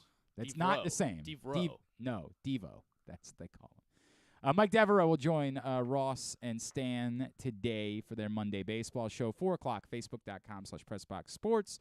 Of course, youtube.com/PressBoxOnline or PressBoxOnline.com/video. If you missed it, now to preview today's show, we do have the man himself. Ross Grimsley is with us here on GCR. Ross, good morning. How you doing, bud? Cool, man. I'm doing all right. Yeah. Devo, didn't he used to whip it into place? Yes, he did. Whipped it good, Speed too. it up and slow it down and all the other things he used to do. He was cool, man. I feel like you've done a bit of that in your life, Ross, haven't you?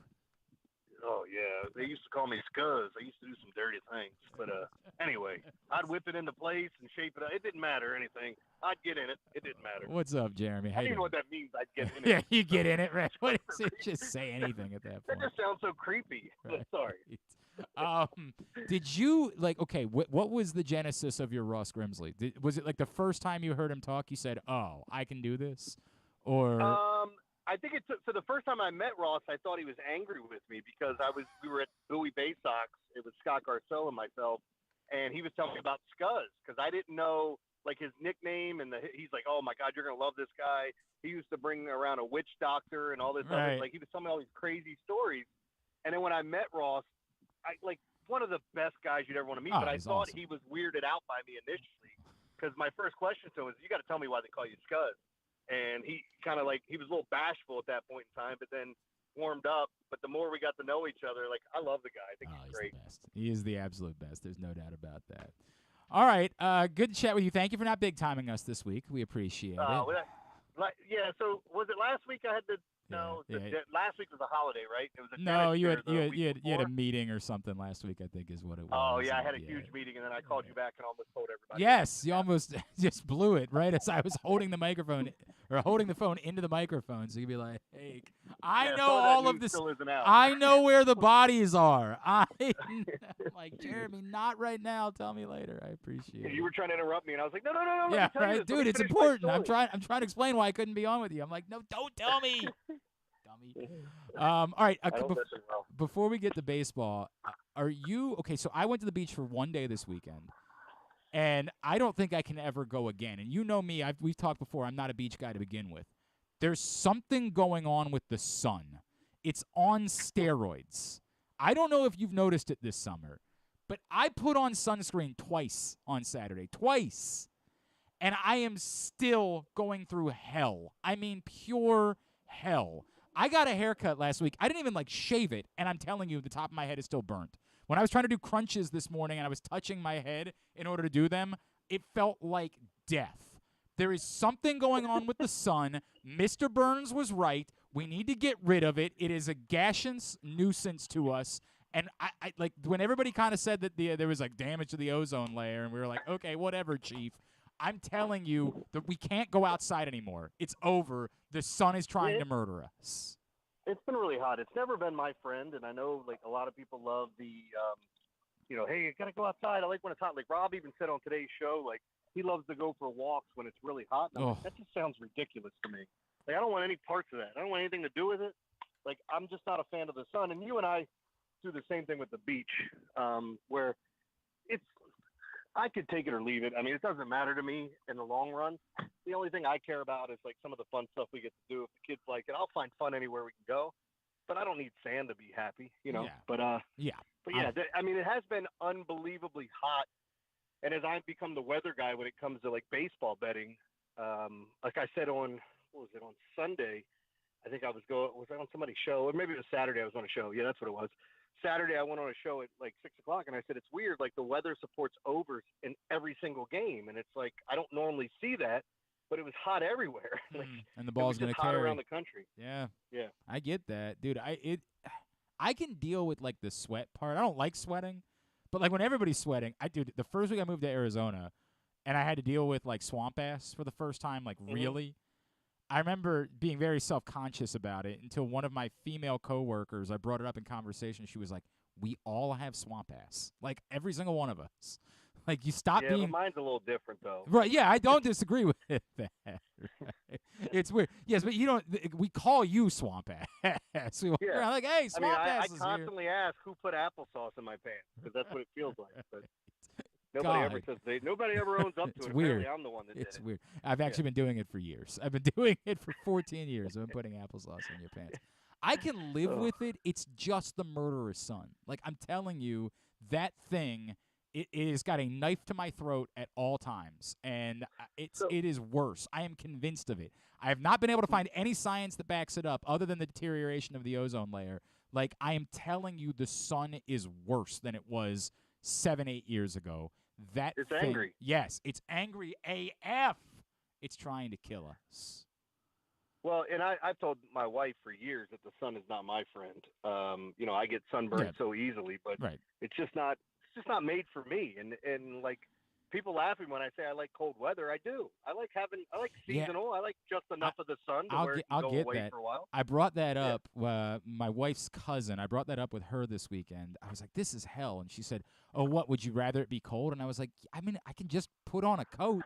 It's not that bad. I can live. I don't want it to be cold necessarily, but I could live with it. I don't understand why these are our only options. Why can't we just have, it was so nice in June when it was unseasonably cool. And I was like, this is great. Everybody said, well, you wouldn't feel that way if you're at the beach. And I was like, yeah, I would. It would mean my wife wouldn't want to spend the entire day at the beach. And we just get to the part where we go do fun stuff. 1,000% I'd be on board with it. Let's just go play more putt-putt. All in. Let's go do something. For God's sakes, just laying around on the beach doing nothing.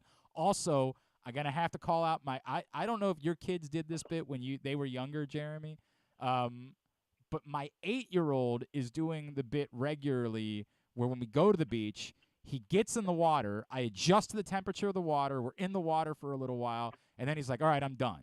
And we get out, and then 5 minutes later, he's bored because, again, who isn't bored? There's nothing to do when you get out of the water. You just go back. And then he says, let's get back in the water. And I say, you a-hole, we just got out of the water. Now I got to readjust my body temperature to being in the water. I hate you, you son of – who is your father? I want to kick that guy's ass. Like, that's the way that I feel. I've got to lay down the law. You're in the water, and then the moment you're out, I'm done. We're not going back in. We got to. I got to establish that moving forward. But wait until you get to where, like, my one son, Dalton, my younger son, he'll go to the beach. He will wear a hoodie to the beach in 100-degree weather, and then he even has, I don't know who it was that he watches on, like, YouTube playing video games or whatever, but apparently there's just a hoodie. Like, it's not even the hooded sweatshirt. It's just the hoodie, and he wears that in the water. What in the I don't understand it. I don't get it, but that's what he does. Have you talked to him about it? I was like, where the hell did you get that from? He goes, I ordered it online. I was like, well, why do you have it? He goes, I like it. But why do you have it in the water? That's where he wears it. So that's the only time he wears it. Because he got to take his shirt off and everything else to get in the water. And it's not like I think he's a handsome young man. Maybe he's a little self-conscious, but I don't know. You know, he always wears. I mean, if he's related to me, he's got to be handsome. Well, obviously. But okay, look, yeah. I'm not trying to cast aspersions because you know my sons are menaces. But like, do you? That's weird. Yeah, right. Do you ever feel like it's a reflection on you? Like when you see your son, grown, wearing a hoodie in the water, do you say to yourself, did I F this kid up? Like, did I do something to get us here? So we went through this whole thing with him specifically, and I don't even know if he knows about this. We had so like he lives with his mom or stays with his mom most of the time. He's 20 years old now. He saves his money. He goes to work every day. He doesn't call out. He works at a paintball place in Severn, and so it's literally like 7 minutes away from my house, but he still lives with his mom in Dundalk.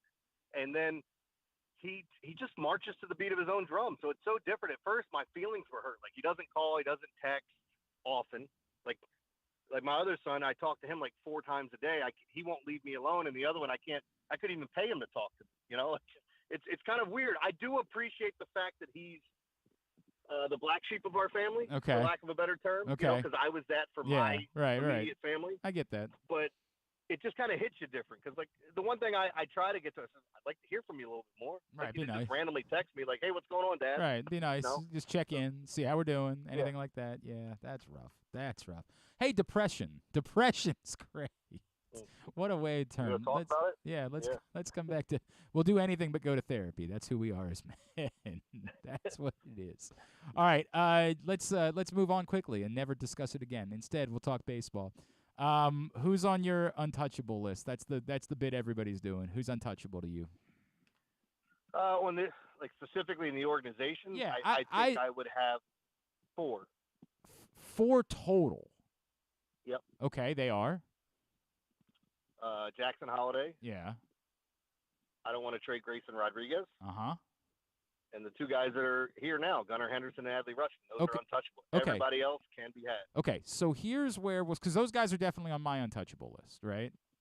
I have added all of the helpful pitchers that are currently on the Major League roster because while the theory of untouchable is like that they're so good that you can't deal them, to me it's more you can't just swap out one pitcher for another right now. Like you don't. Yeah, that doesn't make sense, but I still. Like, if you were trading a pitcher and getting 2 starters back, I'd have a hard time arguing. You know what I mean? I understand what you're saying. I'm trying to do, like, for me, untouchable was within the realm of could reasonably be done, right? Like, and I don't think there's any reasonable trade that you could make that would involve Kyle Bradish that would improve you to your chances of winning the World Series this year. I just don't think it's let me possible. ask you this. If the Angels ask for Bradish or Wells to be included in a trade and you're getting Ohtani, and no. you're not giving up one of the other 4 guys I mentioned, Nope. would you trade them? Nope, not a chance, because I'm not doing a rental. I'm just not I'm not paying that price for. I get it. All right, I love then Ohtani. Let me find a good one here then. Yeah. I'm trying to think of a team. Yeah. Yeah, Say it was, so we were just talking about both Burns and Bieber, right, who are not rentals. Okay. They both have another year of control. And you Let's would say Burns, because I think Bieber's just okay. all right, fine. We'll go with Burns. I'm fine with it. I would prefer Burns to Bieber, but I like Bieber, and I get he's not been great this year, but I would still be interested. There'd still be a price that I'd be willing to pay for Shane Bieber. But let's say Burns, right? And you say, well, if it was Bradish for Burns, I get it. You're getting a better, although Bradish has been unbelievable, right? We really got to start talking about how good Kyle Bradish has been of late. It's insane how good he's been. He's had a sub-2 ERA over his last, I think it's 10 starts. It's bonkers. So maybe it's the wrong way to have this conversation. Maybe you bring up Wells and say Wells instead. You're getting better, but you're still not actually addressing the problem, which is that you don't have enough to get through. I guess my problem with it would be I could imagine somebody calling me for a trade that includes Wells or Bradish, even though I don't want to move either one of those guys. So let me just state that. Right. That I could see me trading. I don't see that with Grayson, because I think there's no at way. a minimum we have Dylan Cease. You know, Right. I think that's what his I don't want to even say ceiling, because Dylan Cease is really freaking good and has been a front runner for the Cy Young Award preseason the past 2 years. Right. But yeah, so I don't want to move that, but I think Tyler Wells and Bradish are really, really good, and I'm excited they're on the team. But if someone called me for a trade, if Paul Goldschmidt was in a trade with Jack Flaherty or whatever, or Paul Goldschmidt and Jordan Montgomery, and we're moving Bradish to them, I think we're making out in that deal where Goldschmidt has an extra year and a half. And I could see myself saying, okay, I would do that. Although any trade that comes to the Orioles, I don't know that anybody's asking for the starting pitching they have. Yeah, now. right. How does it make sense? That's how I envision that. I don't know. That Cardinals one would be the one that you could do that makes sense. What I would say is, to me, those guys aren't untouchable in the offseason. I could improve my team using those guys in the offseason. I would say right now, I'm still going to have the same problem that I had to begin with. While, yes, I think I'm a little bit better with the pitcher that I acquired, I still don't think I have enough pitching at that point. I need all of the pitching this team currently has plus more in order to try to turn myself into a World Series contender of some sort. So swapping it out and just improving slightly, I still end up with the same problem, which is, do I have enough high-level innings from this group to ultimately win the World Series? So to me, all of the helpful Major League pitching is untouchable, again, until the offseason. And then I would also add in Mullins and Santander. Some people would say Hayes. I was talking about that with Rita yesterday. I can't replace Mullins' range. I can't do that. And that's too important to me to be considering a deal with Mullins. Santander, is the only legitimate power bat that you have currently, and I don't think Kjerstad's in the conversation until really next year. I can't trade from this year's team. For now, I can't trade those two guys either. I get what you're saying. At first, I thought you were being a little too much of a homer, if I'm being honest. But I totally get everything you're saying. I guess my thought process would be that if they're trading someone, that teams aren't asking for those guys. They're asking for this loaded farm system and more established guys. That's what I expect. And by the way, what you're what we're ultimately saying is, I don't feel all that different about. I don't want to trade Kjerstad. I don't want to trade Westberg. I don't want to trade Cowser. I don't want to trade Mayo. But none of those guys are untouchable to me. There is, if we brought up this FanDuel graphic that came out last week, where they had a hypothetical Corbin Burns deal that on the flip side was Westberg and DL Hall and I don't even remember who the other names were at this point. Max Wagner. And everybody said, well, we do that, but you got to swap out Norby for Westberg. And I'm like, the Brewers aren't trading Corbin Burns for what you want to give them. That's not the way this works. The Brewers are trading Corbin Burns if you're willing to pay a premium. I don't want to trade away Jordan Westberg. I like everything about Jordan Westberg. But if that's the cost, if ultimately the Brewers say, we'll do Corbin Burns, but you're going to have to give us Jordan Westberg, I got to consider that. I have to think about the possibility of it because you're getting a legitimate top-of-the-rotation pitcher with another year of team control beyond that. And I think I've got a lot of other pieces that maybe I could survive losing Jordan Westburg even if I don't want to give him up. Yeah, and the other thing I would say, Glenn, like with that is it all matters too when what you're offering or what you're wanting, when it becomes available, what does the rest of the mix look like? Meaning when the Orioles traded Manny Machado, the Dodgers had a loaded farm system. Right. That included guys like Gavin Lux, Will Smith, forgive me for Gratterall, he's the hard thrower. Yeah. He throws like over 100 miles an hour out of the bullpen. That was another live arm they had in their farm system.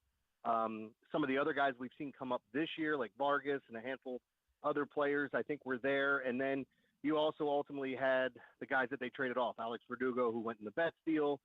The Orioles weren't in on that. And then you had the prospects, including who's the goober that we got that didn't pan out? Yusniel I can't think of his name.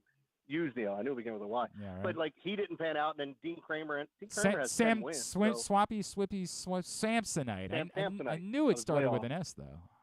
But I guess the point is, like, so if the Orioles are in on Corbin Burns, you'd have to factor in with the expanded playoffs. There's a lot of teams in on them. Whereas when it came to Machado, there weren't many teams that could offer what you were looking for. Right. You know, like at the time. And now with Ohtani, like if we looked at him, I think everybody would be in on him. But do teams have to offer what it would take to get him? And then on the flip side, with the Orioles, if they're looking for starting pitching, you'd have to think that all these other teams are going to be on it too. Like it was so funny. The rumor came out today with the Yankees and what they're looking for. They're literally looking for everything. So if you play defense or offense, if you pitch or you catch, if you hit or you field, that's what they're looking for. So I just think a lot of people are going to be in on some of these guys, the frontline starting pitchers that we're talking about. I completely agree. I completely and totally agree. I guess the whole point of that, Glenn, was you got to give up something. That's what I'm saying. You can't just take what you are. I understand why everybody's comfortable with trading away Connor Norby. And let me make it abundantly clear. I'm not even saying I just want to give away Connor Norby, but we all see the same thing. He's major league ready now. There's nowhere for him to play. Like that's the reason why we've all made peace with Connor Norby being the guy that gets dealt. Fine. But that doesn't mean that's what somebody else wants. Like, you can't just make the Brewers fall in love with Connor Norby. If they do, God bless, right? Like, it would be wonderful if the Brewers said, that's the guy we want. Okay, look at how this worked out for everybody involved. But you're going to have to make peace with the fact that it might not be the guy. If you want to get a real prize, you can probably use Connor Norby to pry away a rental pitcher, right? You can probably get Lucas Giolito or Eduardo Rodriguez, someone like that, for a Connor Norby price. Now, in reality, that's a fairly heavy price to give up for a rental piece, right? Like, Connor Norby, while we don't see room for him, his actual value is pretty high. That's a high price to pay for a rental piece, but you can do it. For someone with control, I don't think that Connor Norby is going to be the centerpiece of a deal. Yeah, and it's okay to say, I don't want to trade this guy, I don't want to trade this guy. There's a big difference to me between being like non-negotiable or I don't want to trade him, because my whole thing is, like, if somebody called, you can think of the best player in baseball, Ronald Acuna, if they called right now, well, that's a terrible example because then nobody becomes untouchable. But, you know, a good player that could get moved. For example, Juan Soto of the Nats. Or of the Padres now. Like, they're saying that he might get moved if they fall out. The Yankees would be interested. I'm trading a Gunnar Henderson or Grayson Rodriguez or any of these guys to go out and get a player like that that's already established with a huge contract. It's just not going to happen. And I don't know that you could give me any offer where I would say yes to Gunnar and Adley, and those are probably my top two guys just because of what we've seen from them thus far. And now we know they can change the game. But ultimately, there's a lot of guys I don't want to trade. But if you overwhelm me with something, like if somebody called and they overwhelmed me with something and Cedric Mullins had to be in that deal, I mean, I'm saying goodbye. Like, and that sucks because I don't want to trade Cedric Mullins. You know? Look, I don't want to trade Cedric Mullins. This to me comes back to I'm practically looking at what's going to be available, and the skill set is just the thing that I keep coming back to. The value, the value side of it that you're talking about, I don't disagree. But the skill set, like I go get even let's just say Juan Soto, fine. At some point, I'm going to be there. I'm going to run into a problem with the range of whoever is playing in center field.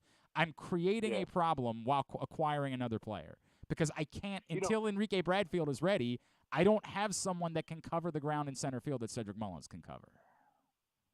I mean, Austin Hayes would still be good there, but I like him where he's at. You know, right? Right. I don't know. It's weird to sit here and talk about some of this. It feels funny even being in this situation again, because we were in it not that long ago, and then all of a sudden it's like, hey, we're rebuilding after a couple of winning years, and now it really feels like we're set for the future. And the funniest thing is when I talk to people nationally, like everybody's bringing up the Orioles, like, oh, I'm betting on them. They're my darling this year. It's like, well, I mean, a little past the darling now. They might be the best team in the American League when all's said and done. So I can't even believe I just said that, but it might be factual. And I think the Dodgers are a great litmus test this week to just kind of look at and see, even though, that's a team that's perennially in the National League up top and one that everyone's graded against, but they played the Braves earlier and played them well, and you get the Rays this weekend, you get the Yankees, you can put them to bed next week if you want. So, it's just like, I just feel like this is such a fun year. And then we're going to get caught up in these trades and wondering what's going to happen. And what if they don't make these like blockbuster moves, but they've done this before and it's worked out. So it's almost like, and I hate saying this because it's such a cop out. I just trust this front office and whatever they do. Me personally, I've been saying it for a while. I think Goldschmidt is the one guy that could really help change this offense. He's different. Yeah. If the Cardinals were willing to trade him, and then you have a glaring need at first base with the situation with Mountcastle, and O'Hearn's nice, but like again, Goldschmidt's an everyday player. You could situationally use O'Hearn if you needed to. That's the one guy I think could really change things as far as an offensive standpoint. Let me pose it this way before I let you go. If you had to bet right now that they acquire, we did this on last Friday's show. There's four potential answers that you can give to this question. You had to bet, and you love betting. They acquire an impact starter, at least one impact starter, or at least one impact reliever, or an impact starter and an impact reliever, or neither. Which one of those four things would you be betting? It depends what you define impact, because I think they trade for a guy like Jordan Montgomery or Marcus Stroman, and Stroman's kind of fading right now. I think those guys will qualify. Okay, so then I think both, because they're definitely going to get somebody in the bullpen to help bolster that, because the one easy thing to consider is, like, it makes so much sense for them to back up the back end of the bullpen when you have a bunch of young starters that are typically going, 5 or 6 innings, even though we've seen Wells go a little deeper in the games and Bradish. But if you shorten the game and you're like, hey, you're my 7th, you're my 8th, you're my 9th inning guy, you feel great about the situation knowing that you already have 2 guys at the back end that were all-stars. You add another one. But I think they had both, personally. I am still not confident they'll pay the price for the starter. I think I'm confident about the bullpen. I'm not. Well, that's why I think a guy like Montgomery makes sense. Yeah, he's just not the price isn't. Yeah, I understand that, and that would make sense. That would make sense. All right, what's going on in your world this week? So I go to Nashville on Thursday. Pretty excited about that. Oh, that's right. You're going. Oh God, we could have had the entire Ed Sheeran conversation today, but we'll have to save it for another time. Well, we could even talk about the Bear, which I don't know if you finished it. Oh. God, everyone's talking about what a beautiful season 2 that was. God, it was so good. Can I ask you for a favor? So, I don't know if you feel as strongly as I do about the Counting Crows. Well, hell, I know you do. You used the Counting Crows song as your show opener. A lot. So, I think the second episode of this season, there was a Counting Crows song that I had never heard before, which is impossible for me. Dude, immediately, as soon as I heard it, I'm like, what is this song? And I'm freaking out about it, and I find out it's some B-side that they only ever released in Europe. It's a song called Baby, I'm a Big Star Now. And the impact of this show was so significant that, like, the Counting Crows a week later came out and found out a new way to re-release it because we were all going to YouTube to listen to it. Like, it got so much attention that from this show that everybody was freaking out on YouTube, and they weren't getting any of the profits from that because it was like some guy had posted it on YouTube. So then they went out and they put it back on Spotify and they made it available in America. And I was like, wow, that is wild. That like just. I love that. I have Shazam ready at all times. My phone's usually like in my hand unless it's late at night, and I'm just Shazamming stuff left and right. So we are at the beach next week while you're down in Nashville, and Counting Crows and Dashboard are playing at the beach on Tuesday night. And Mrs. Clark is very lukewarm about it. I went with her to see. God, are you serious? Right? I went with her to see Shania Twain. Shania Twain! And she is lukewarm about the idea of the Counting Crows and Dashboard Confessional. You didn't ask her to watch the Crash Test Dummies. You asked her to go watch the Counting Crows. Like, that's an enjoyable concert where they have multiple hits. And I'm sure they'll even play a couple cover songs that you like, including that Joni Mitchell tune they did. Yeah, the Big Yellow Taxi, right. Come on. Yeah, I mean, it she's is mad about that? blowing I was my upset at you mind. for being mad about Shania Twain. I think I'm even more angrier with her. I can't believe it. She is, I don't really, I'll go, but I don't really, and like then because she's just going to be miserable the entire time. And like, can I say this, and I mean this with all due respect, Glenn? What an ungrateful wife with the fact that you already went to see Shania Twain, so I'm on your side. I went to Shania Twain! And make sure you tell her I said with all due respect. Yes, with all due respect. It's important. That way right? it's not an insult. Yeah, and then I'm going to call her a whore. Wait, no, I won't do that. I won't. Well, Well, wait a maybe I'll do that. We'll see. It's a term of endearment. So what else are you doing besides Ed Sheeran while you're down there? So we'll go to the Grand Ole Opry. There was it's kind of funny because like I do love, and there's like a honky tonk band playing. But the night that my wife was booking me, she was like, "Oh, I thought about skipping it because I didn't." I'm like, "No, I love that stuff."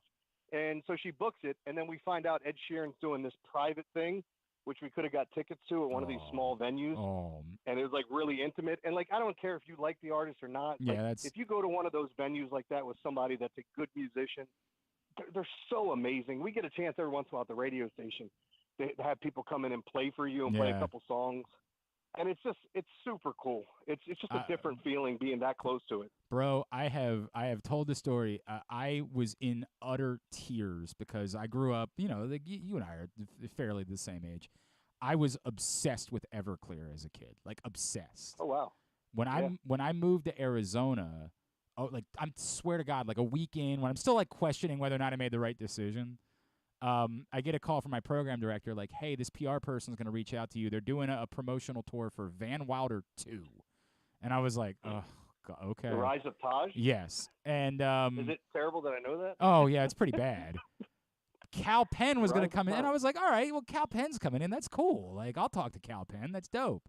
And then he said, oh, and they want to bring along a couple of musicians. And I was like, all right, whatever. So ugh, gross. They show up at studio that night, and it's Art from Everclear. And I'm like, what in the F is this? Like, what is going on in my life right now? And he sits down, and he looks at me, and I'm like, dude, you have no idea. I'm obsessed. He's like, cool. I'll play 5 songs for you. Right now, it's literally 3 of us in the studio together. Chad wasn't even in that. It was me, Oscar, and Art from Everclear. And he said, I'll play any songs. Super cool. I'll play 5 songs for you. And I am losing because I'm like asking him. And like after 4 songs, he's like, dude, are you really not going to ask me to play Santa Monica? And I was like, well, I kind of figured you'd be sick of playing that. And he was like, I have a house because of that song.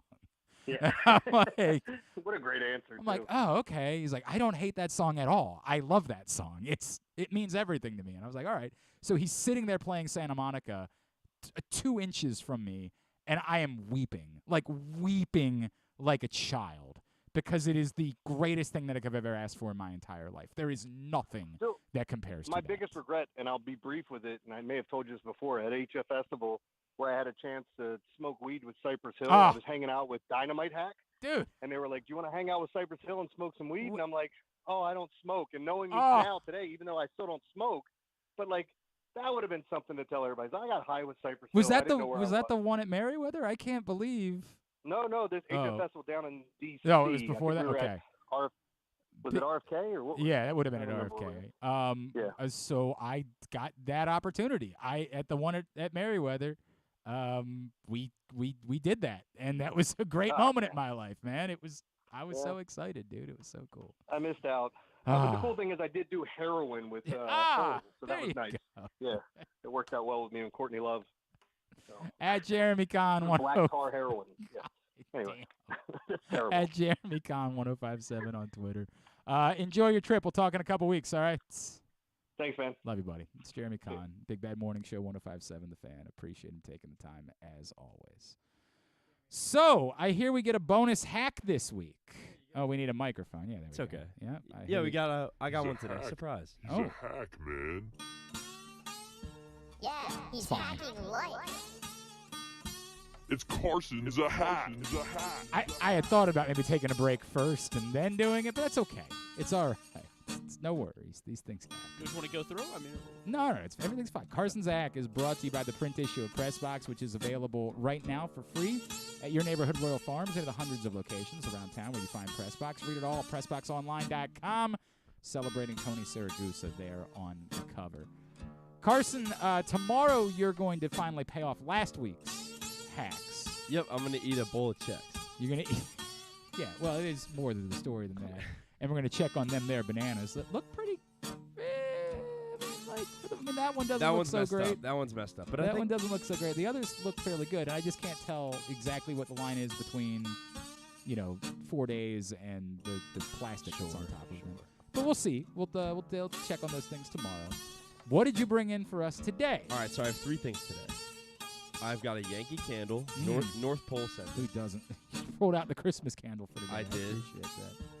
I've got some matches. Ooh. And I've got a single piece of angel hair pasta. But for this, you could use like linguine, spaghetti, any that's this shape, just like the thin stick. Are you about to tell me that you can use pasta as a match? I am about to tell you that because look at this candle, okay? And you had mentioned that Mrs. Clark has a bunch of candles, right? She is a big candle fan. All right, so you see how far First down? of all, who doesn't love candles? Oh, sure. I make fun of her because it's a bit over the top, but let's be honest. I walk into that Yankee candle shop every year to do some. Actually, that's not true. I buy them online now. But when I used to go to the Yankee candle shop to buy her candles every Christmas, I was smelling every single one. Sure. Who doesn't enjoy that part of their day? So you see how this one's pretty far down. This one's been burned a lot, right? Yes. And, when you've got hands, like it can be kind of hard to fit your hand in there. And Right. also, it can actually be pretty dangerous because when you use a match to light a candle, the flame will come back up. Yep, correct, to burn and your could hand. burn your hand. Now, So- again, most people would have a butane lighter for this situation. Would have a. See, you know what's interesting is that until I bought that blue one to do the crayon, we didn't have one in my house. Do you not like candles? We use a match. Really interesting. I don't understand. I mean, that matches are thought just process. cooler. Like They're not. They are matches. No, you're pretending It's like matches fire. are cooler than a giant lighter. Yeah. That's the dumbest thing I've ever heard in my life. It's so yeah. No, That's that, awesome, That man. part might you feel like you're creating fire. I understand that, but playing with fire. Did we let my son light some mini fireworks off on the 4th of July? Your son's And, like the a- way you said he it was a just- pyro. He was just staring at that thing as he was turning like about the nothing that sparklers, man? compares to it. Nothing that compares. All right, so you're gonna light pasta to light. the I'm candle. going to light pasta to light a candle. Well, let's hope that we don't burn down the studio again. Let's All right, hope that very doesn't easy. happen. If there's no final segment of the show, we'll see you when we see you. Okay, everyone ready? Okay. Oh, you start by lighting the match? You start by lighting the match. Oh, so this isn't if you're out of matches. No, but this is Well, look, yeah, because you don't want to stick your hand. and also This Glenn, is like, that's a very specific.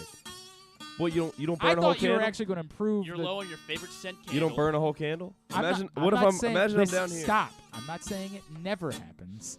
I'm just saying that a more practical help would be, hey, you're out of matches, no problem.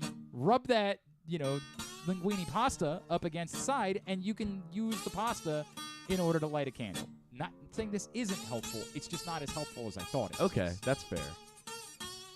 Go ahead. All right, we're ready. Go now. ahead. Uh-oh. I can't even light the match. Broke a match. Way to go. We're 0 for 1. Great start. Hold on. Oh, Oh, God. God. Oh, my goodness. Oh, you know God. There we go. Hey! I know we're It's applauding time, them. We're applauding them lighting it's a time match. for our new segment. Can Carson light a match? All right. So now the Okay. pasta's on fire. You dip in with that pasta. Oh, Oh, good. no. Hold on. Oh, hold on. good. Carson, I'm rooting for you. Literally really did this hard. 3 got this, times Carson. last night perfectly. So well. Try and okay. All right. All right. Ken got the match. Now the other end of the. Do we have more pasta? I got a couple more. Okay. All right. Okay. So yeah, gotta blow that out because we don't want to start a fire. Okay. Okay. And Yeah. Hey! How about that? Hey! That's actually really cool. Well, okay, let's Grant eat. loves it. All right, there we go. Grant lo- Grant's a Thank- mark, thank you, apparently, thank right? Like, hey, Grant's ready to subscribe to your YouTube channel. Oh, I will. It is a thing. I will give you that. And It if is you're a all the way at thing. the bottom and you really actually can't get your hand, or some of those candles, they got like a thin, like a small circle that you really couldn't fit your hand into. This would work out real well for you. It is not nothing. That's again, it's a very specific. For whatever reason, you're regular lighting candles, but you don't bother to have a long lighter. Like, I don't know who that person Hey, is. we didn't have one. That's strange. But if you're that person, this can do it for you. I would again encourage you, order a long lighter from the Amazon. It's just not that hard. but this will do it for you. All right, Carson, this is a thing. You get a passing grade. All right. Well, I guess I need to make a new sound where it's like, like Does hat. it? Okay, I don't mind that. We'll get around to it right at the time where Carson's going back to school. Probably. Perfect. Nailed it. That'll be perfect. Thank you, Carson. Tomorrow he'll eat the checks and the bananas. The next week, catch me suntanning out there. Not next week. The following. That's week. right. I'm gone. I'm gone next week. Okay, yeah. that's right. But the following week, yes, 100%. Perfect. We're gonna have you sit outside. When we get the camera fixed, and we will just turn the third camera and point it outside, where Carson will be sitting in the middle of this business park, shirtless, soaking up the sun, with half of his chest covered in beer and the other half not, to see the impact of the beer on a suntan, because that's a thing that's been going around this summer. I'm not sure all the details. I'd really like it if you – I would also – Carson, if you would, for that week. Sure. Because I'll be gone next week. I won't be able to talk about it. I would like you to have a cartoonishly large – if you have, like, a long lawn chair – like, the lawn chair like where a chase lounge type thing? No, I just mean, like, the one where you can put your feet up, right? Like, I would like for you to be – in a big lawn chair? Yeah, if you have one. If you I have lawn chairs. I don't. If you don't, all good. You'll just sit I'll in find the normal biggest lawn one I chair. have. I think I have like 4 for the of image them. of you to be actually lounging, actually to be reclining. Okay. I could bring a footrest too, like that would also be fine. Okay. All right. Perfect. 2, I would like for you to put like cucumbers on your eyes. I can also do like that. What about that screen thing? Yeah, the sun Yeah, reflector. I would like a sun reflector if possible. And maybe a You could drink do with that. a curly straw. An umbrella. I would really like the Ferris Bueller drink when he's sitting by the pool. I would in the really. beginning. I would like that a great deal. If you would be willing to go, I can do that. If it's too much, No, to ask, this is fine. I or have if all. you'd like I us to think contribute monetarily. I think I have all these supplies at my house. Done. That's what I needed to know. That's what I needed to know. That's what I would like. You definitely meant if Glenn would like to contribute. Yes, correct. Yeah, Griff, you're safe, man. Yeah, but You're safe. I'd be willing to. I'm telling you. No, it's okay. I think I have Yes. all that stuff at my house. All right, very good, very good. We'll come back in. We'll get a tidbit and two-bit to wrap up for a Monday edition of Glenn Clark Radio. Hike to new heights. The best view is yours in Washington County. Our iconic scenic overlooks provide some of the most breathtaking vistas in the Mid-Atlantic. Some are very easy walks, some can be driven to, and some are the payoff for a moderate to difficult hike. All are near quaint small towns that offer great dining, shopping, hiking gear, and more. Explore our 5 national parks for iconic vistas and wineries with breathtaking views. Visit our quaint historic towns and make your stay unforgettable. Learn more at visithagerstown.com. Maryland, be open. Maryland drivers, did you know you can save up to 77% on tolls with an Easy Pass Maryland discount plan? That's right, 77%. It's never been easier. Pick the plan that's right for you at driveezmd.com. We'll keep you moving. It's a Maryland thing you wouldn't understand. Where the waves meet the shore, you will find Dorchester County. Hi, this is Jimmy Charles. When I think of Maryland, I think Dorchester County on the Eastern Shore, where it's open for making memories. Dorchester County, it's a Maryland thing. For more info, visit www.visitdorchester.org. It's a Maryland thing. Hell yeah. It's a Maryland thing. Hell yeah. The All-America Senior Game powered by New Balance will be back at Johns Hopkins Homewood Field on July 29th. The most decorated girls and boys lacrosse players in the country have been invited to play in what is the premier lacrosse event of the year. Every college coach wants their players in this game, and if you dream of being in this game, you start by trying out for one of your regional underclass teams this summer. The best against the best. Get your tickets now at allamericalacrosse.com. Your summer destination is closer than you think at Live Casino and Hotel Maryland. With an expansive gaming floor and incredible dining options ready for you to explore, your adventure awaits. Dine at the new Coho Korean Barbecue House coming in July or on the patio at the Prime Rib. Enjoy the summertime breeze at Orchid Smoking Patio. Limited time packages starting at $229. What are you waiting for? Book now. At Arundel Mills, must be 21. Please play responsibly. For help, visit mdgamblinghelp.org or call 1-800-GAMBLER.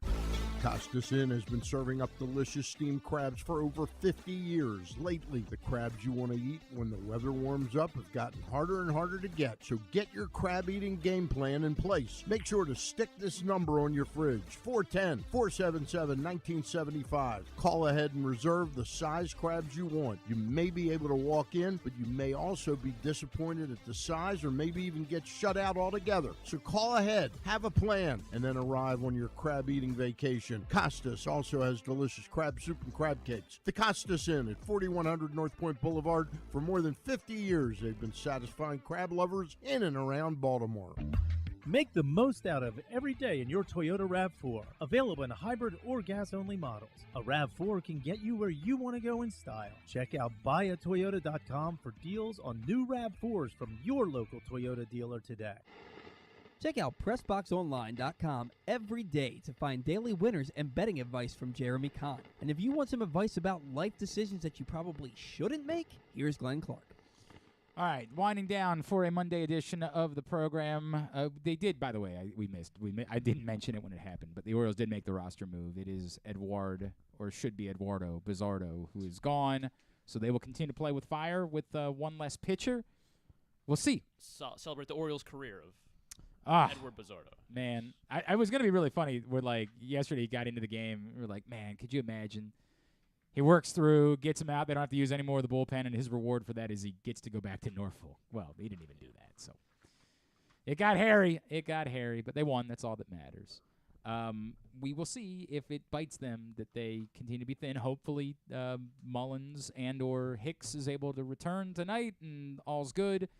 And hopefully Grayson Rodriguez gives them enough that they don't have to worry about the fact that they're down a pitcher for a little while. Hopefully that continues for forever. Hopefully they get 6 innings of quality starting pitching. 7. At least 6 innings of quality starting pitching from every pitcher for the rest of the season. I'll take 8. Yeah.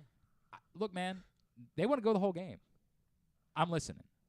But, they're playing with fire a little bit. We have to kind of acknowledge that. Tidbit is brought to you today by PressBoxOnline.com/offers.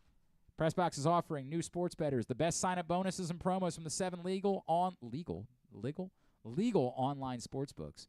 Go to PressBoxOnline.com/offers right now and get offers like $150 in bonus bets from DraftKings after placing your first $10 bet, or up to $1,250 in bonus bets from Caesars. Time is limited to get the best offers from all of the sports books. Go to PressBoxOnline.com/offers and sign up today. So yesterday, the Yankees lost to the Rockies. So sad, very unfortunate. They had 2 separate leads. Funny. It's so funny. 2 separate leads of 2 runs or more in the 8th inning or later. They led 3-1 after the 8th inning, and then in the 11th inning, they had a 7-5 lead. And then ended up losing first loss in Yankees history with multiple leads of 2 runs or more in the 8th inning. You just or later. hate to see it. And we got this fantastic jinx from the yes. Do you have it ready, Grant? Trejo, 120 at bats, does not have a home run this year. There it is. Until now, indeed. Yes. Until now. Just great to see the Yankees. Yep. Astros had a 99%. So looking at I guess ESPN does their percentage chance to win throughout the game. So the Astros had a 99% chance to win at one point on Saturday's game against the Angels. They of course went on to lose that game to the Angels. And then last night the Angels had a 99% chance to win at one point in Sunday's game against the Astros. Astros came back and won that one.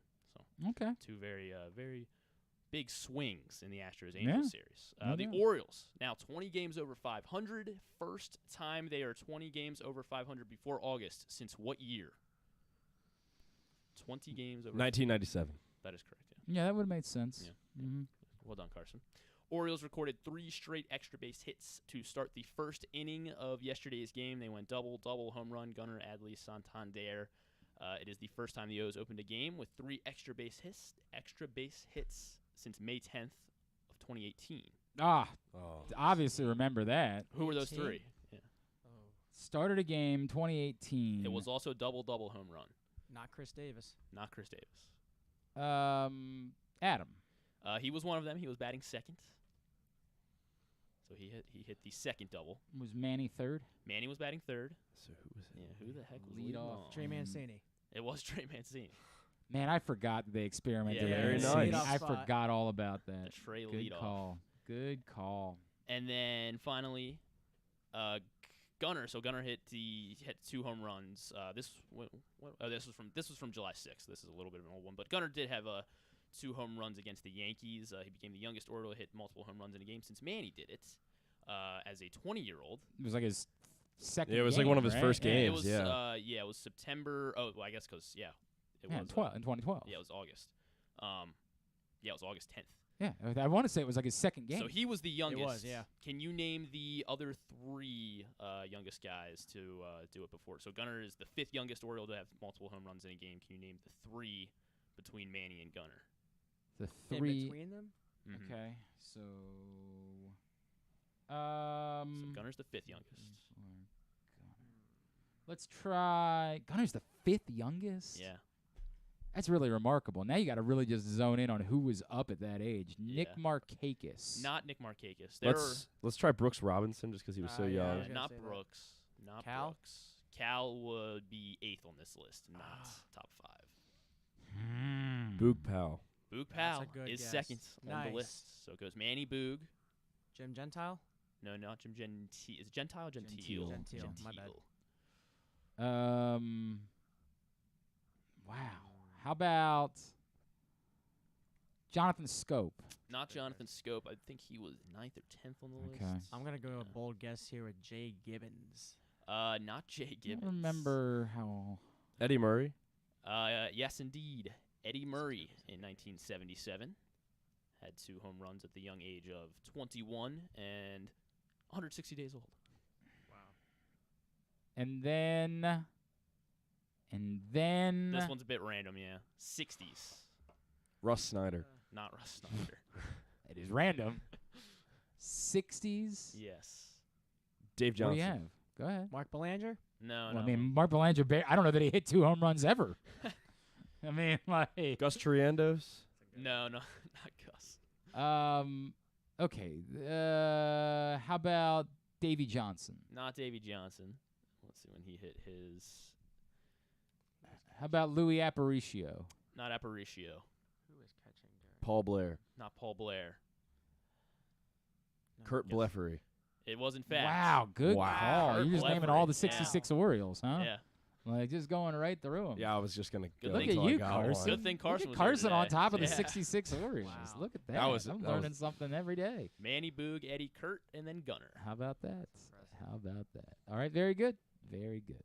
Tubular is brought to you today by your local Toyota dealer and buyatoyota.com. The Toyota Tacoma comes in a range of models and trim lines, so you can choose the perfect Tacoma to reflect your unique personality and driving habits. Check out buyatoyota.com for deals on new Tacomas from your local Toyota dealer today. Again, Dodgers-Orioles tonight. Emmett Sheehan, Grayson Rodriguez, the pitching matchup, 7 o'clock on Masson. Or if you live elsewhere, great news, you can watch it on MLB Network. Orioles on national TV, I think all 3 games, because tomorrow night's definitely on TBS. I want to say Wednesday might be on MLB Network, too. I'll double-check on that. Locally, MLB Network up Giants-Reds tonight at 7 o'clock. Twins-Mariners at 9:40 on FS1. Masson 2 for Nationals-Cubs at 8. The Summer League Championship, I only think is relevant because Cam Whitmore and the Houston Rockets are playing. He's doing really well, He's by the way. had a very nice summer league. Anne Arundel County's own, the pride of Spalding, who slipped a little bit in the draft. That was surprising, and he's looked good so far. The Rockets play the Cavaliers tonight at 9 on ESPN. And then the NASCAR race was not able to be run yesterday because of weather, so they're running it right now on the USA bonus. Network Bonus NASCAR. from New Hampshire. And then tonight, WWE Monday Night Raw at 8 on the USA Network. Some non-sports highlights. Not a whole lot. American Ninja Warrior, of course. The Bachelorette at 9 p.m. on ABC. And then the unknown Netflix series continues with Cave of Bones. And Sure. They're looking into there's a Cave of Bones from that's like 250,000 Okay. years old. Big sell. Be prepared for more Cave of Bones Cave in the of coming months Bones. because there ain't going to be no new television. There ain't going to be no new Yeah. scripted content in any way for a very long I still got to finish time. quarterback. And then And be prepared to rest up for a little while. You got what you got. There ain't going to be nothing for a bit. It's just what it is. It's almost like a pandemic all over again. It's what we got sports at least. We Yeah. got that going for us. yeah, nothing like a pandemic. Yeah. All right. That's Carson, of course, at Carson Waire. Yep, that's on right. social. Grant, you're on social. 20G DeVivo on Instagram. There you go. Follow him there. Thanks today to Jerry Hairston. Thanks to Darryl Morsell. Thanks to Jeremy Conn. We'll get all of it up in the greatest hits section of the Oh, my God, it's so good. tab at GlennClarkRadio.com. Griffin, I know you wouldn't leave without booking us a tremendous group of guests for tomorrow's show. Max Wagner from Aberdeen. Ah, He okay. will be calling in tomorrow. As long as he's not traded for Corbin Burns. That's true. In Yes, that FanDuel in the next trade. 24 Right, hours, yeah. as long as nothing changes Yeah. for his roster And status. Stuff and all things. right. Carson's that's going to what be we here, got. right? Yeah, Yeah, I'll be here. Carson's going to be here. Sure. Zach will be in for Griffin for the rest of the week, and then I'll be out next week. So this is Griffin and I won't be together again for 2 weeks. And It's very sad. are we doing a jersey swap, or how are we handling that? I don't know what the plans are for all of that. But Zach Goodman from the Bat Around will hang out with us, so we'll have some fun baseball conversation with him throughout the week as Griffin wanders and departs unknown. Yeah. Thanks to everybody at PressBox, all of our great sponsors and partners, including Visit Baltimore, Live Casino and Hotel, Glory Days Grill, Dorchester County, the Bowie Bay Sox, Royal Farms, Costas Inn, All-American Lacrosse, the Baltimore Orioles, Birdland Sports, Easy Pass MD, Washington County, your local Toyota dealer at buyatoyota.com. Thanks to Griffin at Griffin_Bass on Twitter. Follow us at Glenn Clark Radio, Twitter, Instagram, and TikTok. Have a great Monday evening. Go Birds. Duke sucks.